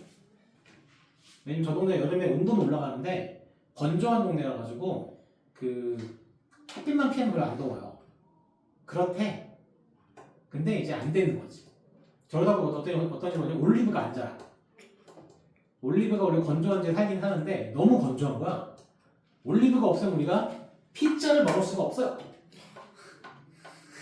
아니 피자에 올리브가 안 올라가면 안 되잖아. 맞긴 한데. 올리브 기름. 올리브 오일이 있어야지 스파게티를 만들어 먹지 않습니까? 올리브 기름 가격이 지금 작년 재작년 사이에 2배쯤 뛰었어요. 실제로. 그래서 지금 유럽에서 그 얘기를 합니다. 올리브가 없는 삶을 살아갈 수 있어야 되지 않냐. 프랑스 같은 경우는 기후 자체가 바뀌다 보니까 원래 포도를 적대 기르는 동네였는데 비가 너무 오거나 비가 아예 안 오거나 그래서 포도 농사가 망합니다. 건포도 되게. 건포도가 되는 게 아니라 프랑스 와인 사업이 망하는 거죠. 그냥 망하는 거야. 왜냐면 기후가 바뀌면 어떻게 해? 그러니까 옛날에는 적당한 기후에서 포도를 기르는데 지금 포도를 못 기르는 거예요. 이게 얼마나 심해지는 거냐? 자, 이게 뭐냐면 요 그래프가 가운데 점선이 평균이에요. 평균인데 위로 올라간 거는 평균 이상이 내려간 건 평균 이하입니다. 근데 여름부터 평균 이상 온도가 쭉 이어지다 보니까 산불이 오지게 났다는 겁니다. 그래서 뭐 다 불타요. 저기만 불타냐? 남반구는 불타냐? 호주입니다. 아 이거 저때 코알라 막 불타고 다 봤죠? 코알라들이 나무 매달렸는데 불이 붙어가지고 코알라 등에 불 붙어서 구조하고 난리도 났잖아. 캥거루도 사람들이 막 구조하고 원뱃이 막 구조 별일 저때 30억 마리 동물들이 피해를 봤다고 얘기 나오는데 그 쟤들이 막 트라우마 입어가지고 코알라들은 많이 구조했거든 사람들이 또 귀여우니까. 근데 애들이 트라우마 입어가지고 산에 못 들어가 막 그랬어요. 저기 탄 게 18만 2천이야. 그러니까 저기 캐나다 사람하고 탄 거예요. 남한 면적의 거의 2배. 난리도 아닙니다. 그러니까 이제 우리도 저런 거 보면서 우리나라가 또 특히 문제가 뭐냐면 우리나라가 그 2차 대전 이후로 산림 녹화에 성공한 유일한 나라라 볼 수 있어요. 상업화랑 환경 보호를 동시에 달성한 나라. 그리고 민주화를 달성했죠. 우리나라는 세계사에 전무후무 없는 나라입니다. 우리나라 자랑스러울 게 되게 많아요. 예를 들면 우리나라는 그 독립하고 나서 전쟁 끝나고 당연히 엄청나게 원조를 받았어요. 순 원조를 받다가 원조를 하는 나라, 우리가 원조를 하는 나라 바뀐 지는 꽤 됐습니다. 그리고 바뀐 나라 우리밖에 없어요. 우리밖에 없어요. 45년 이후에 독립한 나라 중에 원조를 할 수 있는 나라가 된 나라 우리밖에 없습니다. 물론 그건 여러 가지 지정학적인 요소도 있고 미국이 많이 도와준 것도 있고 그렇긴 한데 우리나라만큼 산업한 나라가 없잖아. 우리나라 별거 다 만들잖아요, 그죠? 자동차 만드는 나라 상도 많이 없습니다. 배를 만드는 나라 거의 없어요. 로켓 만드는 나라 얼마나 있습니까? 물론 북한도 있어요. 북한도 로켓이 있지. 미사일도 있고. 우리나라 비행기 만들잖아. 그렇죠. 제트 비행기 만드는 나라가 7개밖에 없습니다. 7개요? 어떤?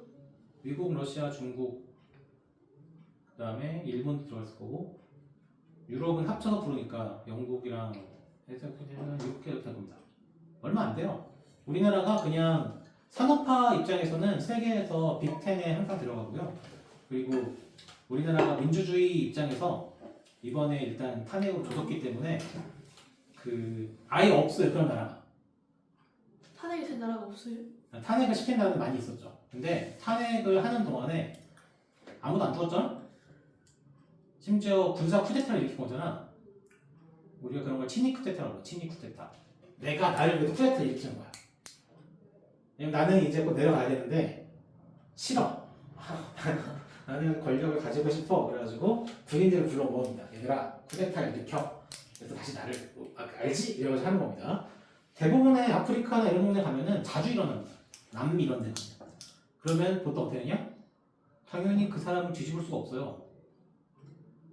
최고 권력자가 군대를 동원해가지고 쿠데타를 일으켰는데 어떻게 그 사람을 처단할 것이야.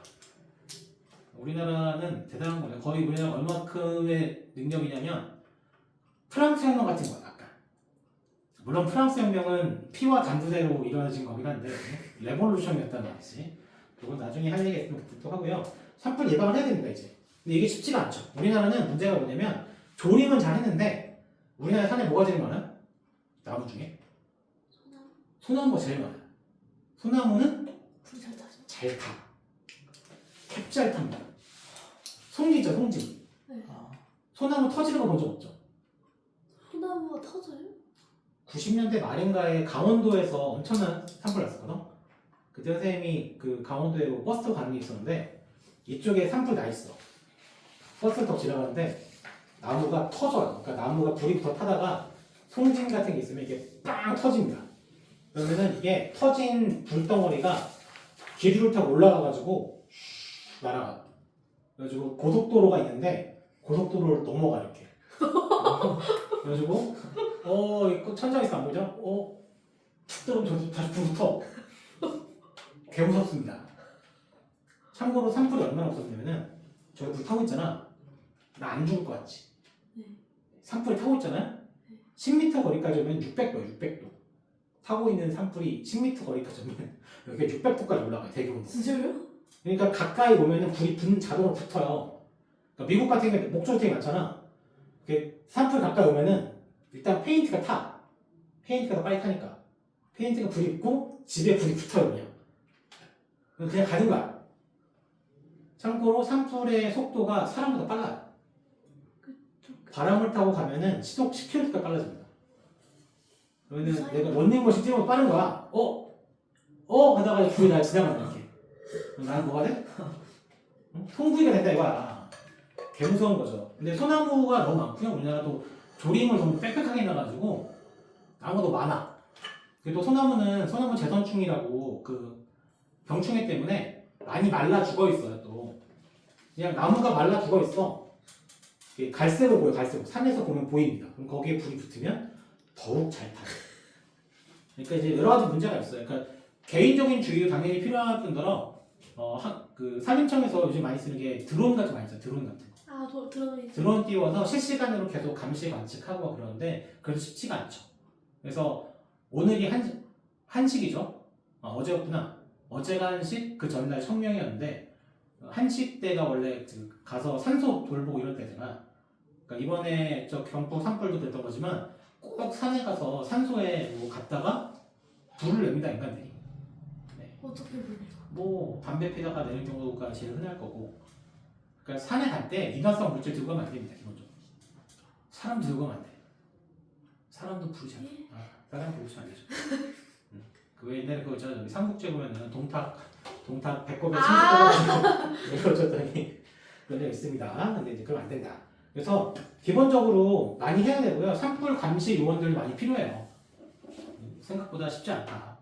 근데 약간 불에 잘 안 타는 나무가 있는데 그거를 산에다가 심어놓는 것도 괜찮아요. 그래서 화렵수를 많이 심자고 하죠, 요즘에. 화렵수들이 잎이 넓고 얘네들이 수분을 많이 가지고 있다 보니까 좀 덜 타거든요. 소나무 같은 거에 비해서는.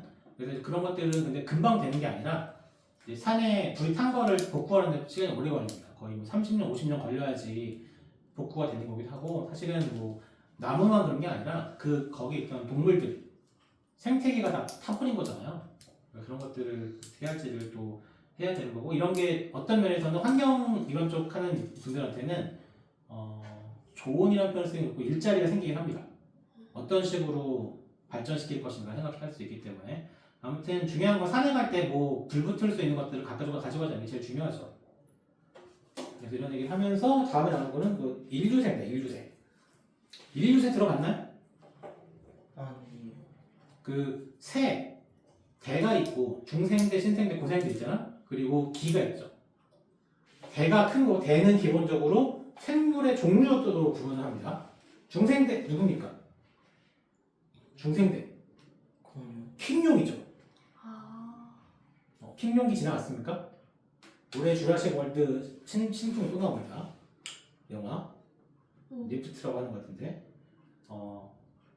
선생님이 최근에 가고 싶은 동네가 생겼거든요. 거기가 어디냐면은 잠시만 구글 맵에 보면은 우리 가까운 니혼에 가면 그냥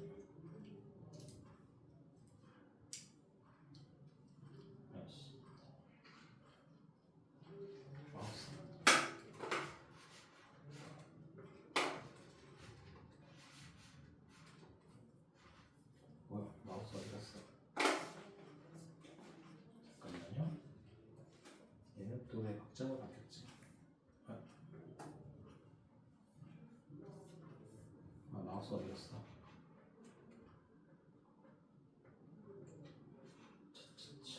가까운 일본에 가면 말입니다. 여기 나고야 위쪽에 비와후랑 호수가 있거든요. 이게 서울시마입니다. 일본 최대 호수인데 여기 위로 올라가면은 후쿠이라는 동네가 있어요. 여기에서 공룡뼈가 나와가지고 후쿠이에 가면은 후쿠이 공룡박물관이 있습니다. 여기에 가면 킹룡박물관이 있는 곳이죠.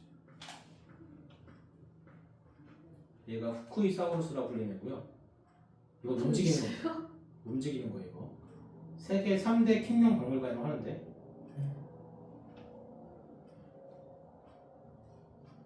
괜찮아 보이지 않습니까? 간지나. 공룡뼈 화석 한 30점 정도가 있다고 하는데 이렇게 애니메틱스가 많아가지고 귀엽죠?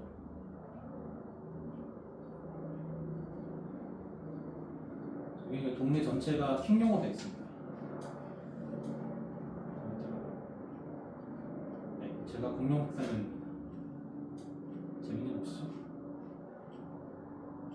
저기 역에 내리면은 여기부터 저희 공룡 그러고 있어요. 이상한 동네. 공룡마을? 심지어 이 동네에 있는 이 호수에 있는 어디였지? 찾아봤었는데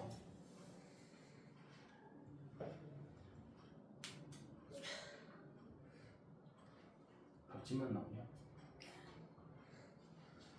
이 근처였는데 다리가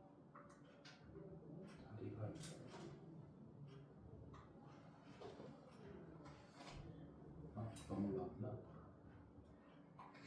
잠깐만요. 이쪽에서 왔는데 여기 호수 박물관인데 호수 박물관에 뭐가 있냐면은 매머드가 있어요. 네. 저기서 저게 나왔는지 모르겠는데 호수 박물관에 매머드 뼈가 있습니다. 서울시만 호수니까 뭐가 있었겠죠. 매머드 뼈는 맛있어 보이는데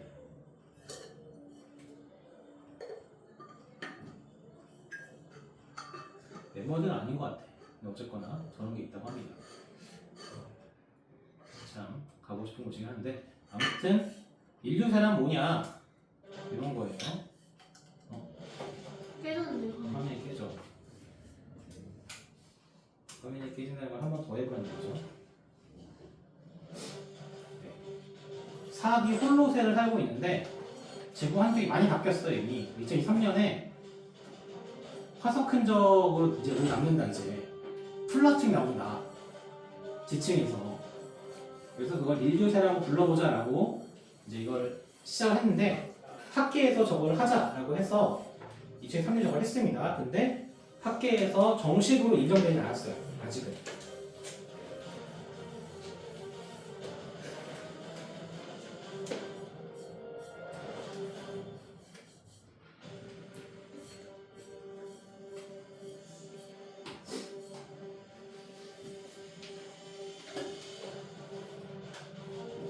플루토는 나온 적이 없으니까 인공원소이기 때문에.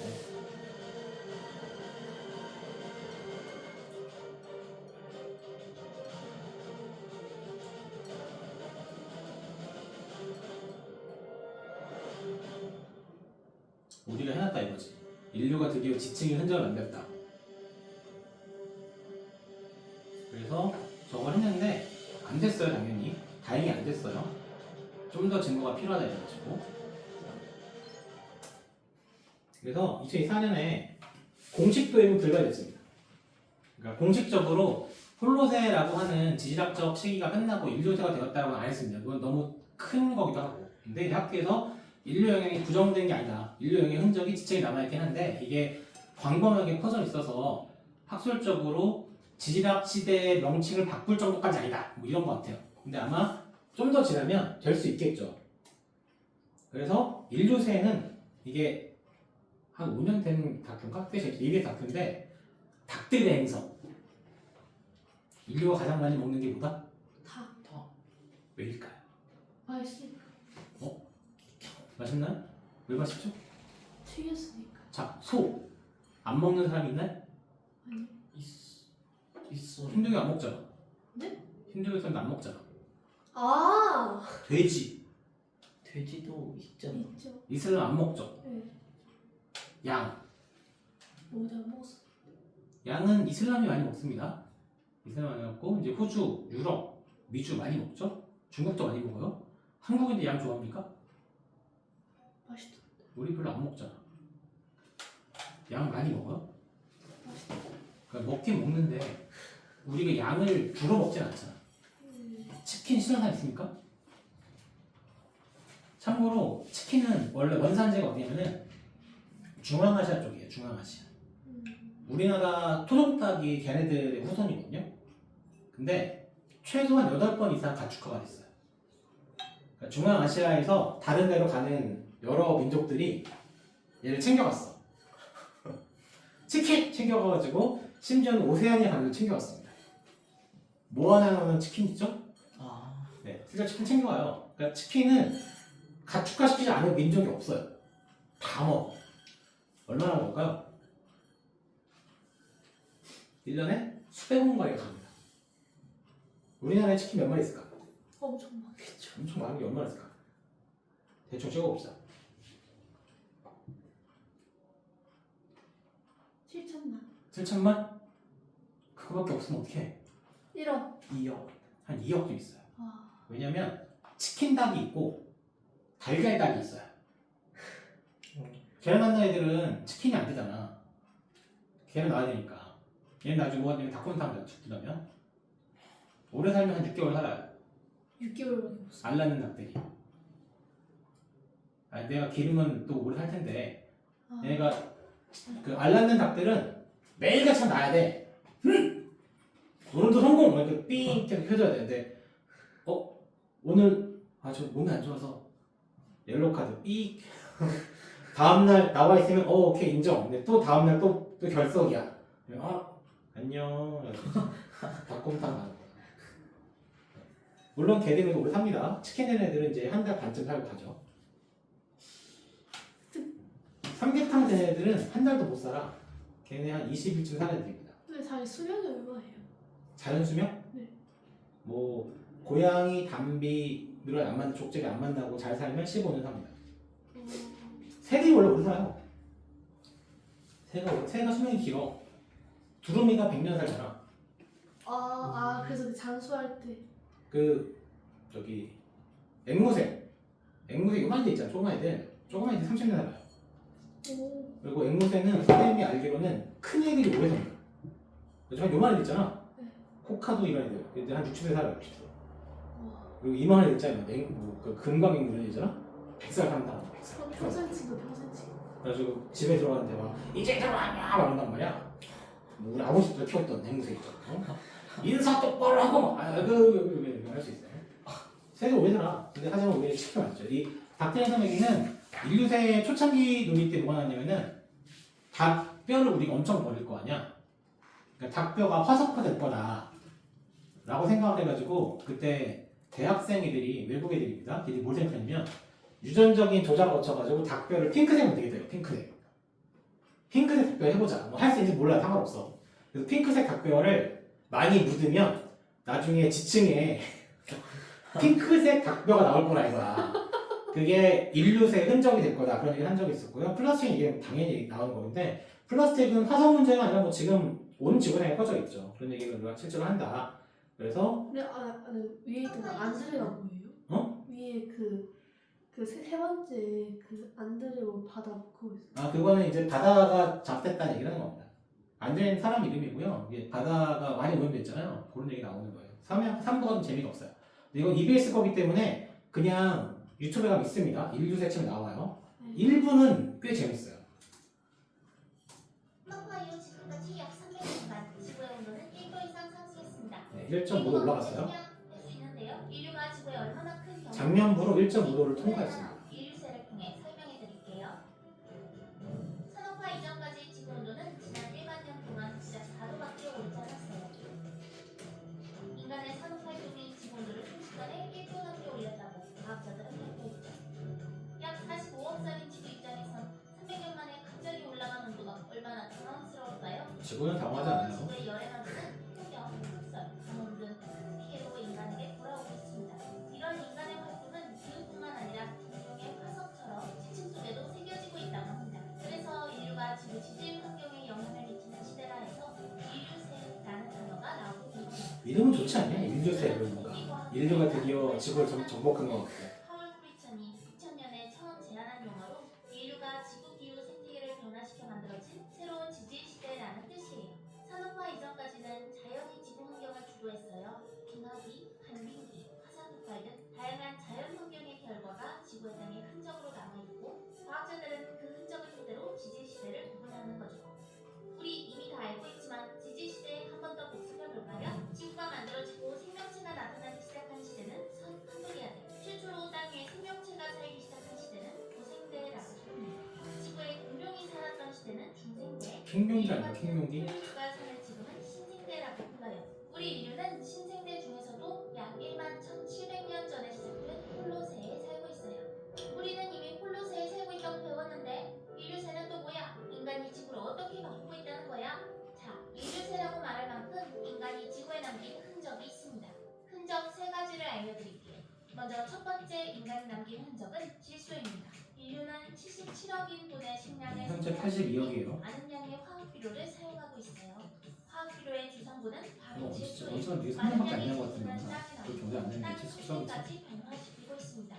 인간이 지구의 땅에 남기고 있는 명백한 흔적이죠. 또한 무쇠 가스 중의 하나인 아산화질소를 배출해 기후변화를 앞당기는 역할을 합니다. 그리고 두 번째는 플라스틱입니다. 저렴한 가격, 무공무진한 활용 가능성, 그리고 쉽게 썩지 않고 오래 쓸 수 있는 플라스틱. 세계적인 연구자들은 플라스틱의 보존력은 수십만 년에 이를 것이고 특히 해저 바닥에 퇴적된 상태에서는 수명이 더 길어질 수 있다고 이야기해요. 우리가 남용한 플라스틱이 흔적이 되어 지구 곳곳에 쌓이고 있습니다. 플라스틱 외에도 콘크리트, 알루미늄 등 인간 문명이 만들어낸 막대한 양의 이른바 기술 화석이 지구상에 쌓이고 있는 것이죠. 마지막 인간이 남긴 흔적은 닭입니다. 쥐라기와 백악기는 거짓말이 아니니까 그게 얼마나 중요한데. 닭뼈가 인류세를 대표하리라는 예상이 많은데요. 한 해 지구인이 먹는 닭은 평균 600원 마리. 특히 세계 곳곳의 쓰레기 매립지에는 닭뼈가 화석화되고 있대요. 인간이 지구를 망치는 흔적은 오늘도 차곡차곡 쌓이는 중입니다. 지질뿐만 아니라 기후도 전례 없는 양상으로 급변하고 있죠. 인류에게 무거운 책임감으로 다가오는 단어 인류세. 지구와 우리의 깨끗한 미래를 위해 지금부터 노력해야겠죠? 오늘 영상이 유익했다면 좋아요. 뭘 할 수 있을까? 치킨을 덜 먹어야 되나? 그럴 수 있습니까? 아니요? 아니요. 안 되나? 네. 요즘 치킨 비싸가지고 좀 힘들잖아. 치킨 한 마리는 2만 원 넘는데 말이 됩니까? 왜 일주일에 한 번씩은 먹으면 하지 않아요? 일주일에 한 번씩 먹으면은 너무 많은 양을 먹지 않겠습니까? 전 인류가 그렇게 먹을 수 없다 이거야. 전 인류가 일주일에 치킨 한 번 먹으면 80억 마리입니다. 이거 일주일 만에. 그러면 52주니까 이것저것 따져서 50주만 먹는다고 치면은 얼마야? 4천억 마리 먹어야 되나? 600억 마리이기 때문에 그렇게 먹는 건 아니긴 한데 어쨌거나 그 닭도 그렇고 이제 인류를 주는 게 제일 좋죠. 그럴 수 없으니까. 그래서 닭뼈가 중요하다. 네. 실제로 지금의 닭은 얼마나 심각하냐면 우리나라 닭은 덜 그런데 미국 닭은 닭 자체가 6개월 이상 살 수가 없어요. 미국 닭은 우리나라 사람들 뭘 좋아합니까? 닭 중에? 치킨 중에 어디가 좋아? 다리. 가슴살입니까? 다리살입니까? 다리가 좋아요? 네. 다리가 좋아? 그럼 조심할 필요가 있습니다. 나중에 대학에 가서 조별 과제를 한단 말이야. 제일 중요한 게 이게 치킨파, 여기 닭가슴살파가 있고 닭다리파가 있어요. 잘 섞여 있어야 돼. 그래야지 안 싸웁니다. 물론 뭐 다리만 시켜 먹어도 되는데 한국인은 다리를 좋아하는데 다리를 좋아한다고 해서 많지 않고 보통 서양 사람들은 가슴살 좋아하잖아. 스테이크 먹으려고. 미국의 닭들은 이걸 키워놨어. 유전자를 조작까지는 아니고 그러니까 육종을 해가지고 이걸 키워놔서 닭이 한 3개월쯤 되면 이게 너무 커지는 거야. 이렇게. 아주 애들이 서 있을 수가 없어요. 이렇게 서 있을 수가 없고 이렇게 되게 이게 너무 무거워져가지고. 그래서 6개월이 되면은 그 실험한 거겠지. 애가 일어나지 못한대. 이게 너무 커져가지고 비대해지니까. 그래가지고 그 압박대가 죽는다고 하는데. 네. 그래서 모습도 안 바뀌어 있어요. 그래가지고 이제 복잡하다. 그리고 플루토늄 얘기 나왔었죠 아까? 이런 거 쭉 쌓인다. 아까 나왔던 그 아저씨고요. 그래서 여기서 퇴적물 확인했다고 하고 그래서 이렇게 바뀔 수 있다. 근데 아직은 아니죠. 아직 아니다. 이런 얘기가 있다. 라고 보시면 되겠고 이게 지층이 남는 거는 쉽지 않죠. 내가 흔적이 되는 거 말고 남기고 싶은 거 있습니까 혹시? 남기고 싶은 거예요. 예전에 한창 유행했던 게 타임캡슐 그래가지고 뭐 땅에다 뭐 묻었다가 뭐 20년 뒤에 캐봐요 이런 거 있었잖아. 그게 이제 2000년 넘어를 많이 했어 사람들이. 근데 그때 팔았던 타임캡슐들이 다 구려가지고 잘 만든 게 아닌 것들은 한 10년 지나면 이렇게 수분 같은 게 들어가서 안에 이렇게 썩고 그러더라고. 근데 이제 아무튼 뭔가 좋은 흔적 나면 좋겠죠. 근데 지층이 난다는 건 오래 걸립니다. 그러니까 고고학도 지층을 파거든요. 그러니까 우리나라도 역사 흔적이 꽤 깊잖아. 그러니까 이제 이쪽 옆에 동네 가면 광주 쪽에서 얼마 전에 저기 백제 시대 그 능이 꽤 나왔대요. 근데 어떤 식이냐면 한 1m를 파고 내려가면은 한 500년 내려가는 거예요. 뒤로. 1m만 파고 내려. 그러니까 우리나라 같은 경우는 거의 그 정도 1m 내려가면 500년 조선시대가 되는 거예요. 동네가 다르죠. 경주 같은 경우 몇 미터 파고 들어가면은 이제 경주 시대, 그러니까 통일신라 시대 지층이 나와, 지가 땅이 나와요. 거기에 있는 마차 흔적 같은 것도 발견하고 그럽니다. 네, 그런 식으로 가는 건데 뭐 우리가 흔적 남긴 걸 볼 리는 없겠지만 뭔가 지구에 해롭지 않으면 좋을 텐데 사실 살아있는 자체가 해롭습니다. 네. 자, 에너지원의 지도를 볼 텐데 자 이거 보시면 여기 이 두 개가 현재 가장 큰 에너지 팜입니다. 1위가 인도이고 인도 라자스탄에 있는 건데 2245메가와트입니다.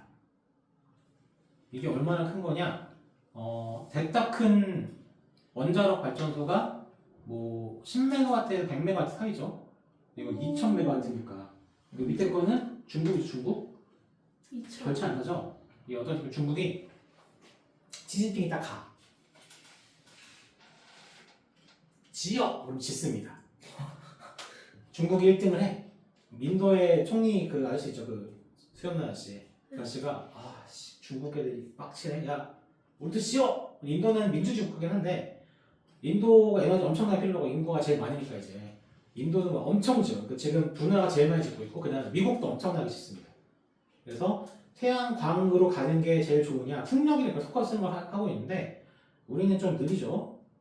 그래서 작년에 COP가 UN 기후변화 감사국 총회가 COP입니다. 그래서 회차를 붙여 29가 작년에 열렸는데 이 뉴스를 보면은 좀 웃겨요. 11월 제29차 유엔 기후변화 협약 이미 트럼프가 된 다음입니다. 아제르바이잔 바쿠에서 아제르바이잔 선택하는 나라예요. 약 5만 명이 참석한 가운데 개막했다. 다 모이긴 했죠. 환경 촉진, 의욕 증진을 목표로 기후 재원과 국제 탄소 시장을 핵심 의제로 다뤘다. 의장국은 신규 기후 재원 목표, 글로벌 적응 목표, 온실가스 감축 작업 프로그램을 바쿠 기후 통합 서약으로 타결했다. 주요 성과로는 신규 기후 재원 목표와 파리 협정 제6조 시행 규칙이 합의됐다. 돈 만들려면 돈. 2035년까지 연간 1.3조 달러 규모의 기후 투자를 목표로 설정했으며 잘 안 될 것 같습니다. 3천억 달러는 선진국이 주도적으로 조성하기로 했다. 이는 기존 목표인 1,000억 달러의 3배에 해당한다. 그러나 개도국은 더 높은 열심히 목표치를 하고는 있는데 요구하며 반발했다. 저 돈 내는 목표는 정말 잘 안 됩니다. 국제 탄소 시장 이행 규칙이 9년간의 협상 끝에 최종 합의됐으며 온실가스 감축 작업 프로그램을 통해 건물과 도시 시스템에 관한 구체적 지침을 마련했다. 또한 바코 적응 로드맵을 통해 글로벌 적응 목표의 평가 지표를 개발 중이다. 국가 간 자발적 감축 협력과 국제 감축 메커니즘의 운영 지침이 수립됐고 정지부정 이행 점검에서 일부 진전을 이뤘으나 개도국들은 선진국의 낮은 재정 부담을 지적하며 강경한 입장을 보였다. 두바이네. 이러한 갈등은 COP30이 열린 그래픽이죠. 브라질까지 이어질 전망이다. 환경부는 서울에서 COP29 대국민 포럼을 열어 주요 우리나라는 성과와 저런 거 지금 국가 신경 전략을 쓸 때가 아니었기 때문에 김환성 장관은 몇달 동안 탄소시장 날라갔죠. 이행 규칙을 토대로 한 국제협력 강화 우리나라가 저런 거를 좀 빨리 나가주면 좋은데 MBC 수립을 약속했다. 저번 정부가 너무 개삽질했기 때문에 2050년 원전 세배 확대 선언에 6개국의 추가 저런 지지를 개소리를 할 수 얻었다. 있는 나라죠. 하지만 전문가들은 2035년 MBC 강화와 실효성 있는 감축 방안 마련이 시급하다고 강조했다. 특히 탄소 포집 기술 활용, 민간 부문 참여 확대, 정책 일관성 유지가 주요 과제로 제시됐다. 다음 COP30은 브라질에서 개최될 예정이며 산림 보전과 생물 다양성, 자연 기반 솔루션 등이 주요 의제가 될 전망이다. 일단 여기서 가장 큰 문제는 저거는 국제적으로 모여가지고 뭘 하는 거잖아요. 근데 저게 가장 큰 돈을 내는 데가 어디겠습니까? 당연히 미국이죠. 근데 누가 됐다? 럼프이 됐죠? 럼프는 석탄을 캡니다. 럼프 하시면 석탄을 왜 캐느냐? 미국에 석탄이 많아. 그리고 미국은 지금 에너지가 부족해요. 에너지가 왜 부족하냐? 우리가 너도 지분 이쁜 그림체로 그려줘. 그럼 그걸 누가 해요? 미국에 있는 서버가 돌아가야 돼. 그쵸. 서버는 공짜로 돌립니까?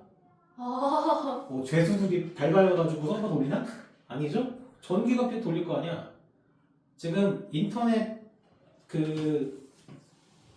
코스트가 점점 올라가죠. 사람들이 데이터를 개 많이 씁니다. 올해 초에 나온 거 보니까 사람들이 휴대폰 쓰잖아. 휴대폰으로 데이터를 볼 거 아니야. 그죠? 휴대폰으로 인터넷 접속하는 사람이 몇 명 될 것 같아요? 전체 82억 인구 중에 휴대폰 인터넷 휴대폰으로 인터넷 접속하는 사람 숫자 한 달 동안에 80억. 80억 다 해? 신생아도 누릅니까? 70억. 인류가 그렇게까지는 못 갔어요. 60억 정도가 갑니다. 상당히 많은 비율이에요. 그러면 휴대폰 데이터를 쓰는 사람들의 평균 데이터는 얼마나 쓸까요? 한 달에 몇 기가바이트나 쓸 것 같아요? 데이터를? 확인해보면 안 돼요. 확인해보면 안 돼요? 확인해보면 안 돼요? 안 되지. 찍어봐. 기가바이트 아니고 씁니다. 그러니까 와이파이 같은 거 빼고 내가 그냥 데이터를 써서 한 달에 얼마나 쓰나. 근데 전 세계 평균값이 생각보다 높아요. 150 기가바이트 쓴다고? 그 기가바이트 그 감 적혔어요. 1 기가바이트가 대략 유튜브나 넷플릭스 고화질 1시간. 10 좀 더 씁니다. 15? 좀 더. 20? 한 21 정도 쓰라고. 근데 그게 평균이에요, 평균. 선생님 같은 경우 유튜브를 하나 해봐가지고 유튜브를 하루에 몇 시간씩 보거든? 근데 이제 모바일로 보는 시간은 한 2시간 보는 것 같은데 한 달에 한 100기가 이상 쓰겠죠, 선생님은? 무제한 쓰니까 신경 안 쓰는 거지만 근데 그 데이터 다 누가 돌린다? 어딘가에 서버가 돌고 있겠죠? 유튜브 서버 돌고 있을 거 아니야? 다 저전기. 그러니까 에너지가 필요하니까 미국은 이제 이걸 하는 거는 또 트럼프의 여러 가지도 있는 거고 석탄도 그렇고 석유도 그렇고 뭐 미국은 장난 아닙니다. 근데 이러고 있으니까 당연히 미국은 파리 협정 탈퇴했죠. 도널드 트럼프 미국 대통령이 파리 협약 탈퇴. 취임 첫날 파리 기후변화 협정에 탈퇴한 또 탈퇴. 행정명령을 선언했습니다. 지난 2017년 집권 1기에 이어 직원은 개 거짓말입니다. 이러면서 그냥 바로 취임 첫날 탈퇴. 트럼프는 기후변화협정이 미국 경제와 산업에 큰 걸림돌이라고 생각합니다. 이 때문에 화석연료 감축과 청정에너지 확대 등 전임정부 친환경 정책을 한 번에 되돌리려 합니다. I'm immediately withdrawing from the unfair one-sided Paris Climate Accord ripoff. The United States will not sabotage our own industries while China pollutes with impunity. 뭔지 모르겠죠. 유엔에 공식 서한을 제출해야 하고 1년 뒤 공식 발효됩니다. 이렇게 되면 미국은 이란, 리비아, 예멘과 함께 이 협정에 가입하지 않은 4개 나라 중 하나가 놀랍지 않습니까? 이란, 리비아, 예멘인데. 인플레이션의 주요 원인으로 보는 트럼프는 취임 전부터 기후 변화 위기를 사기라고 주장해 왔습니다. And we will drill, baby, drill. We'll be drilling in a lot of other locations, and the energy costs are going to come way down. 그러나 처음으로 협정에서 탈퇴했던 집권 1기 때와 지금은 상황이 많이 바뀌었습니다. 미국은 이번 탈퇴로 급성장하는 청정에너지 기술 시장에서 점유율을 잃게 될 가능성이 높습니다. 세계 청정에너지 기술 시장은 2035년까지 3배 넘게 성장해 2조 달러에 달할 것으로 추산됩니다. 지금도 역사상 유례 없이 많은 석유를 생산하고 있는 미국 석유 회사들이 가격 하락을 무릅쓰고 생산량을 늘릴지도 미치수입니다. 최근 발생한 LA 산불처럼 미국인들이 기후 변화로 인한 심각한 위기에 노출될 우려도 큽니다. 민주당 주지사들은 트럼프의 협정 탈퇴와 상관없이 국제사회 기후 행동에 계속 동참할 계획입니다. 유엔도 파리 협정의 문은 여전히 열려 있다고 밝혔습니다. YTN 보도입니다. 미국은 어떻게 될지 모르겠어요. 트럼프가 지금 워낙 개짓하고 있기 때문에 또 지난주에 이제 관세 발표했죠. 우리도 26%를 쳐놨는데 지금 미국이 고립화로 넘어가는 게 아닌가 우려가 많습니다. 지켜봐야겠죠. 근데 이게 발전 선비를 또 만들죠. 전 세계가 발전 선비를 만드는데 그 중에 태양광이 지금 엄청 많아요. 그러니까 지금도 태양광 새로 신규 건설되는 것 중에 태양광과 풍력을 합친 비중이 엄청 많습니다.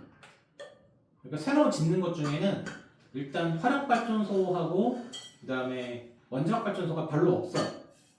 근데 미국은 이제 원자력발전소를 늘리려고 하고 있습니다. 왜냐면 급하게 에너지가 대량으로 필요할 것 같기 때문에 뭐 석유도 많이 만들고 있지만 그래서 대부분이 갈 건데 우리나라는 왔다 갔다 했죠. 왔다 갔다 했고 특히 지난 정부 윤땡땡 정부에서는 환경 정책이 아예 없었어요. 에너지 정책도 개판이었고 그래서 우리나라는 재생에너지 소비 비중이 OECD 평균은 고사하고 제일 작습니다. 제일. 그러니까 재생에너지를 써서 만든 에너지가 3%밖에 안 돼요. 2023년인데 지금도 그렇게 좋아하지 않았을 겁니다. 우리가 제조업 분야에서 여기 나라 중에 제일 뛰어납니다. 독일이랑 우리랑 비슷하겠네요. 거의. 영국, 독일이랑 우리가 그 산업 생산성이 뛰어난 나라인데 뭘 만드는 걸로는 독일은 자동차 아닙니까? 영국 하면 뭐 이것저것 많이 만들죠. 근데 영국산 자동차는 없어요. 없어요, 아예? 영국 회사니까 인도가 다 샀어. 롤스로이스 이런 거 다 롤스로이스는 BMW 거고요. 독일 회사죠. 영국 미니 독일 회사죠. 네, 영국의 벤틀리도 폭스바겐 거죠. 그리고 영국의 자존심 제규어 인도 회사 같습니다. 영국이 가지고 있는 브랜드가 없어요. 영국 자동차들이. 영국 차는 또 특징이 있죠. 고장이 존나 잘 납니다. 근데 그건 그거고 근데 우리가 제조업을 되게 잘 만드는데 재생에너지 발전은 엄청 안 합니다. 이거는 우리나라에 좀 여러 가지 문제가 있는 거긴 한데 이게 전력수급 기본계획이 9차가 끝나고 10차가 올 거예요 이제. 근데 거기에서 보시면 신재생 비중을 원래 요 NDC 상향안이 뭐냐면 요게 이렇게 가면 좋겠다라는 게 있던 거예요. 신재생을 늘려야 된다. 그랬다가 다시 줄였어요. 이때보다는 좀 늘어났죠. 근데 이렇게 해도 2030년까지 갔을 경우에 21.6%로 하겠다. 2030년 얼마 안 남았습니다. 7년밖에 안 남았어요. 근데 지금 10%도 안 됩니다. 10이 뭐야? 8도 안 돼요. 근데 21까지 높일 수 있는지 잘 모르겠는데 원래 목표보다 훨씬 뒤쳐졌습니다. 이번에 23년이기 때문에 윤택땡 정부의 수준이었죠. 원자력 늘린다. 원자력을 늘린대요. 네. 이걸 할 수 있냐? 짓고 있는 거 하나 있어요, 하나. 그래서 그 수기거쳐서 만들고 있는 울진 4호기인가? 그거밖에 없습니다. 근데 더 늘리는 게 쉽지가 않아요. 그리고 석탄은 좀 주는 거지만 여전히 LNG를 늘리겠다 이러고 있습니다. 좀 갈 길이 멀어요. 그래서 이런 걸 보시면 우리는 원자력을 늘리겠다 오히려 이러고 있는데 미국에서 우리나라 민간 국가를 지정했죠. 핵 문제에 관해서 민간 국가 지정이 돼가지고 우리가 주로 호주에서 우라늄 사오거든요. 근데 그런 것들도 약간 문제가 될 수 있습니다. 그러니까 원자력을 줄일 필요도 있어요. 근데 없애자는 게 아니라 다른 걸 늘려야 되는데 신재생 쪽 파트가 너무 느리게 올라갑니다. 신재생 중에서 신이라고 부르는 게 문제인데 이거 어느 나라도 뉴가 안 붙어요. 재생에너지 앞에. 이거 이명박 때 붙인 겁니다. 저기에 뭐가 붙어 있냐? 신재생에너지 신에 들어있는 게 뭐냐면 쓰레기 태워서 나오는 열로 발전하는 거예요. 근데 그거를 재생에너지에 넣어오는 나라는 우리밖에 없어요. 국제 표준이 아니야. 왜냐면 쓰레기를 태우면 뭐가 나오겠어요? 당연히 일단 CO2 나올 거고 여러 가지 유해물질도 나옵니다. 근데 그런 걸 쓰는 게 아직 있어서 열병합이라고 부르는데 문제가 있어요. 그래서 우리나라는 전통적인 재생에너지 그러면은 전통적인 건 수력, 그리고 거기에 풍력, 태양광 이렇게만 따지면 3%밖에 안 됩니다. 아직도 갈 길이 멀어요. 그리고 화력발전소, 원자력발전소 보시면 어떤 느낌이죠? 발전소 주로 어디 있는 건가요? 바다 쪽. 주로 바닷가 아니면 강 끝 이런 데 많습니다. 왜 그럴까요? 왜 그럴까? 요거 어딜까요? 우리나라 발전소입니다. 충청 연합에 있는 곳이죠. 여기가 태안 화력발전소입니다. 서해발전이라고 하는 곳인데 서해발전에 있는 곳인데 6개가 들어가 있고요. 왜 바닷가에 있을까? 터져도 바닷가에서 터지라고. 발전소가 왜 터져? 물털 수 있죠. 터졌던 데가 있구나! 후쿠시마라고 있죠, 여러분? 터졌던 데가 있습니다. 기본적으로 발전 어떻게 하는 거죠? 화력발전, 원자력발전 어떻게 합니까?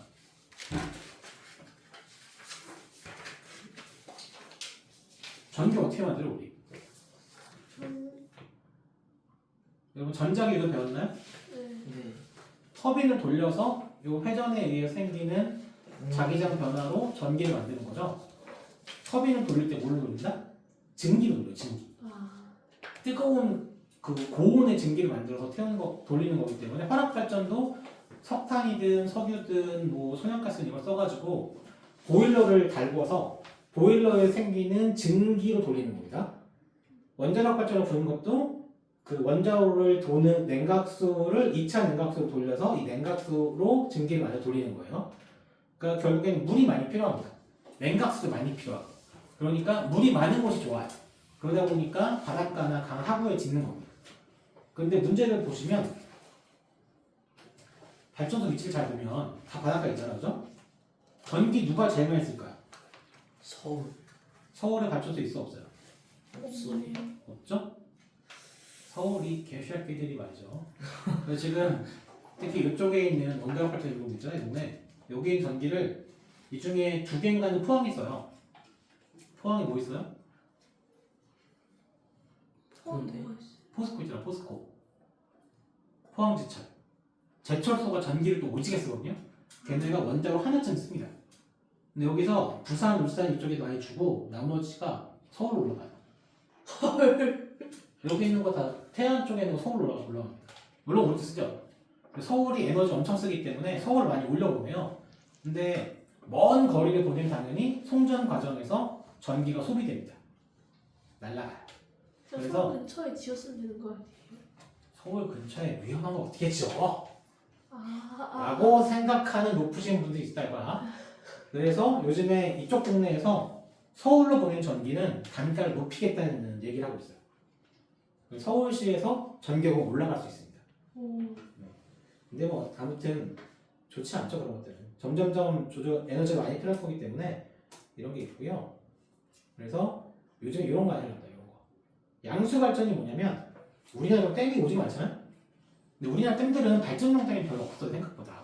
우리나라 댐의 주요한 포인트는 홍수 방지가 목적이기 때문에 그리고 또 농업 용수가 필요하니까 요거를 물을 가지고 있는 게 필요한데 양수 발전은 뭐냐면 낮에 댐에서 이렇게 쭉 뽑아요. 발전기 통해 가지고 쭉 뽑아서 물을 일단 보내 전기를 만들어. 그래서 이거를 돌려요. 근데 밤에는 펌프로 다시 끌어올려. 저 뻘짓을 왜 하나 싶잖아요. 근데 밤에는 전기를 많이 안 쓰죠. 네. 낮에 에어컨 돌릴 거 아니야. 네. 밤에 조명 켜는데요. 안 잡니까? 밤에 조명 좀 시키긴 하고. 그러니까 밤에 전기를 생각보다 덜 써요. 그러니까 밤에는 그래서 전기료가 싸. 그러니까 싼 전기료로 다시 올려. 올려서 다시 내보내. 올리고 내보내. 이걸 하면은 전기를 낮에는 뽑아주고. 왜냐면 이걸 다 뽑아서 다 내려버리면 물이 없으면 발전 못하잖아. 그래서 이런 걸 쓰는 게 양수발전인데 양수발전을 많이 하겠다라는 얘기도 있고 저걸 할 때 전기를 안 사고 댐 주변에다가 태양광이나 풍력 박아가지고 그 전기를 올리면 공짜잖아요. 뭐 그런 식으로도 생각하는 게 있고 그래서 여러 가지 형태의 발전을 하려고 한다 이런 얘기가 있습니다. 그래서 보시면 누가 제일 많이 합니까? 중국. 중국 어마어마하게 만듭니다. 중국은 뭐 시진핑 가가지고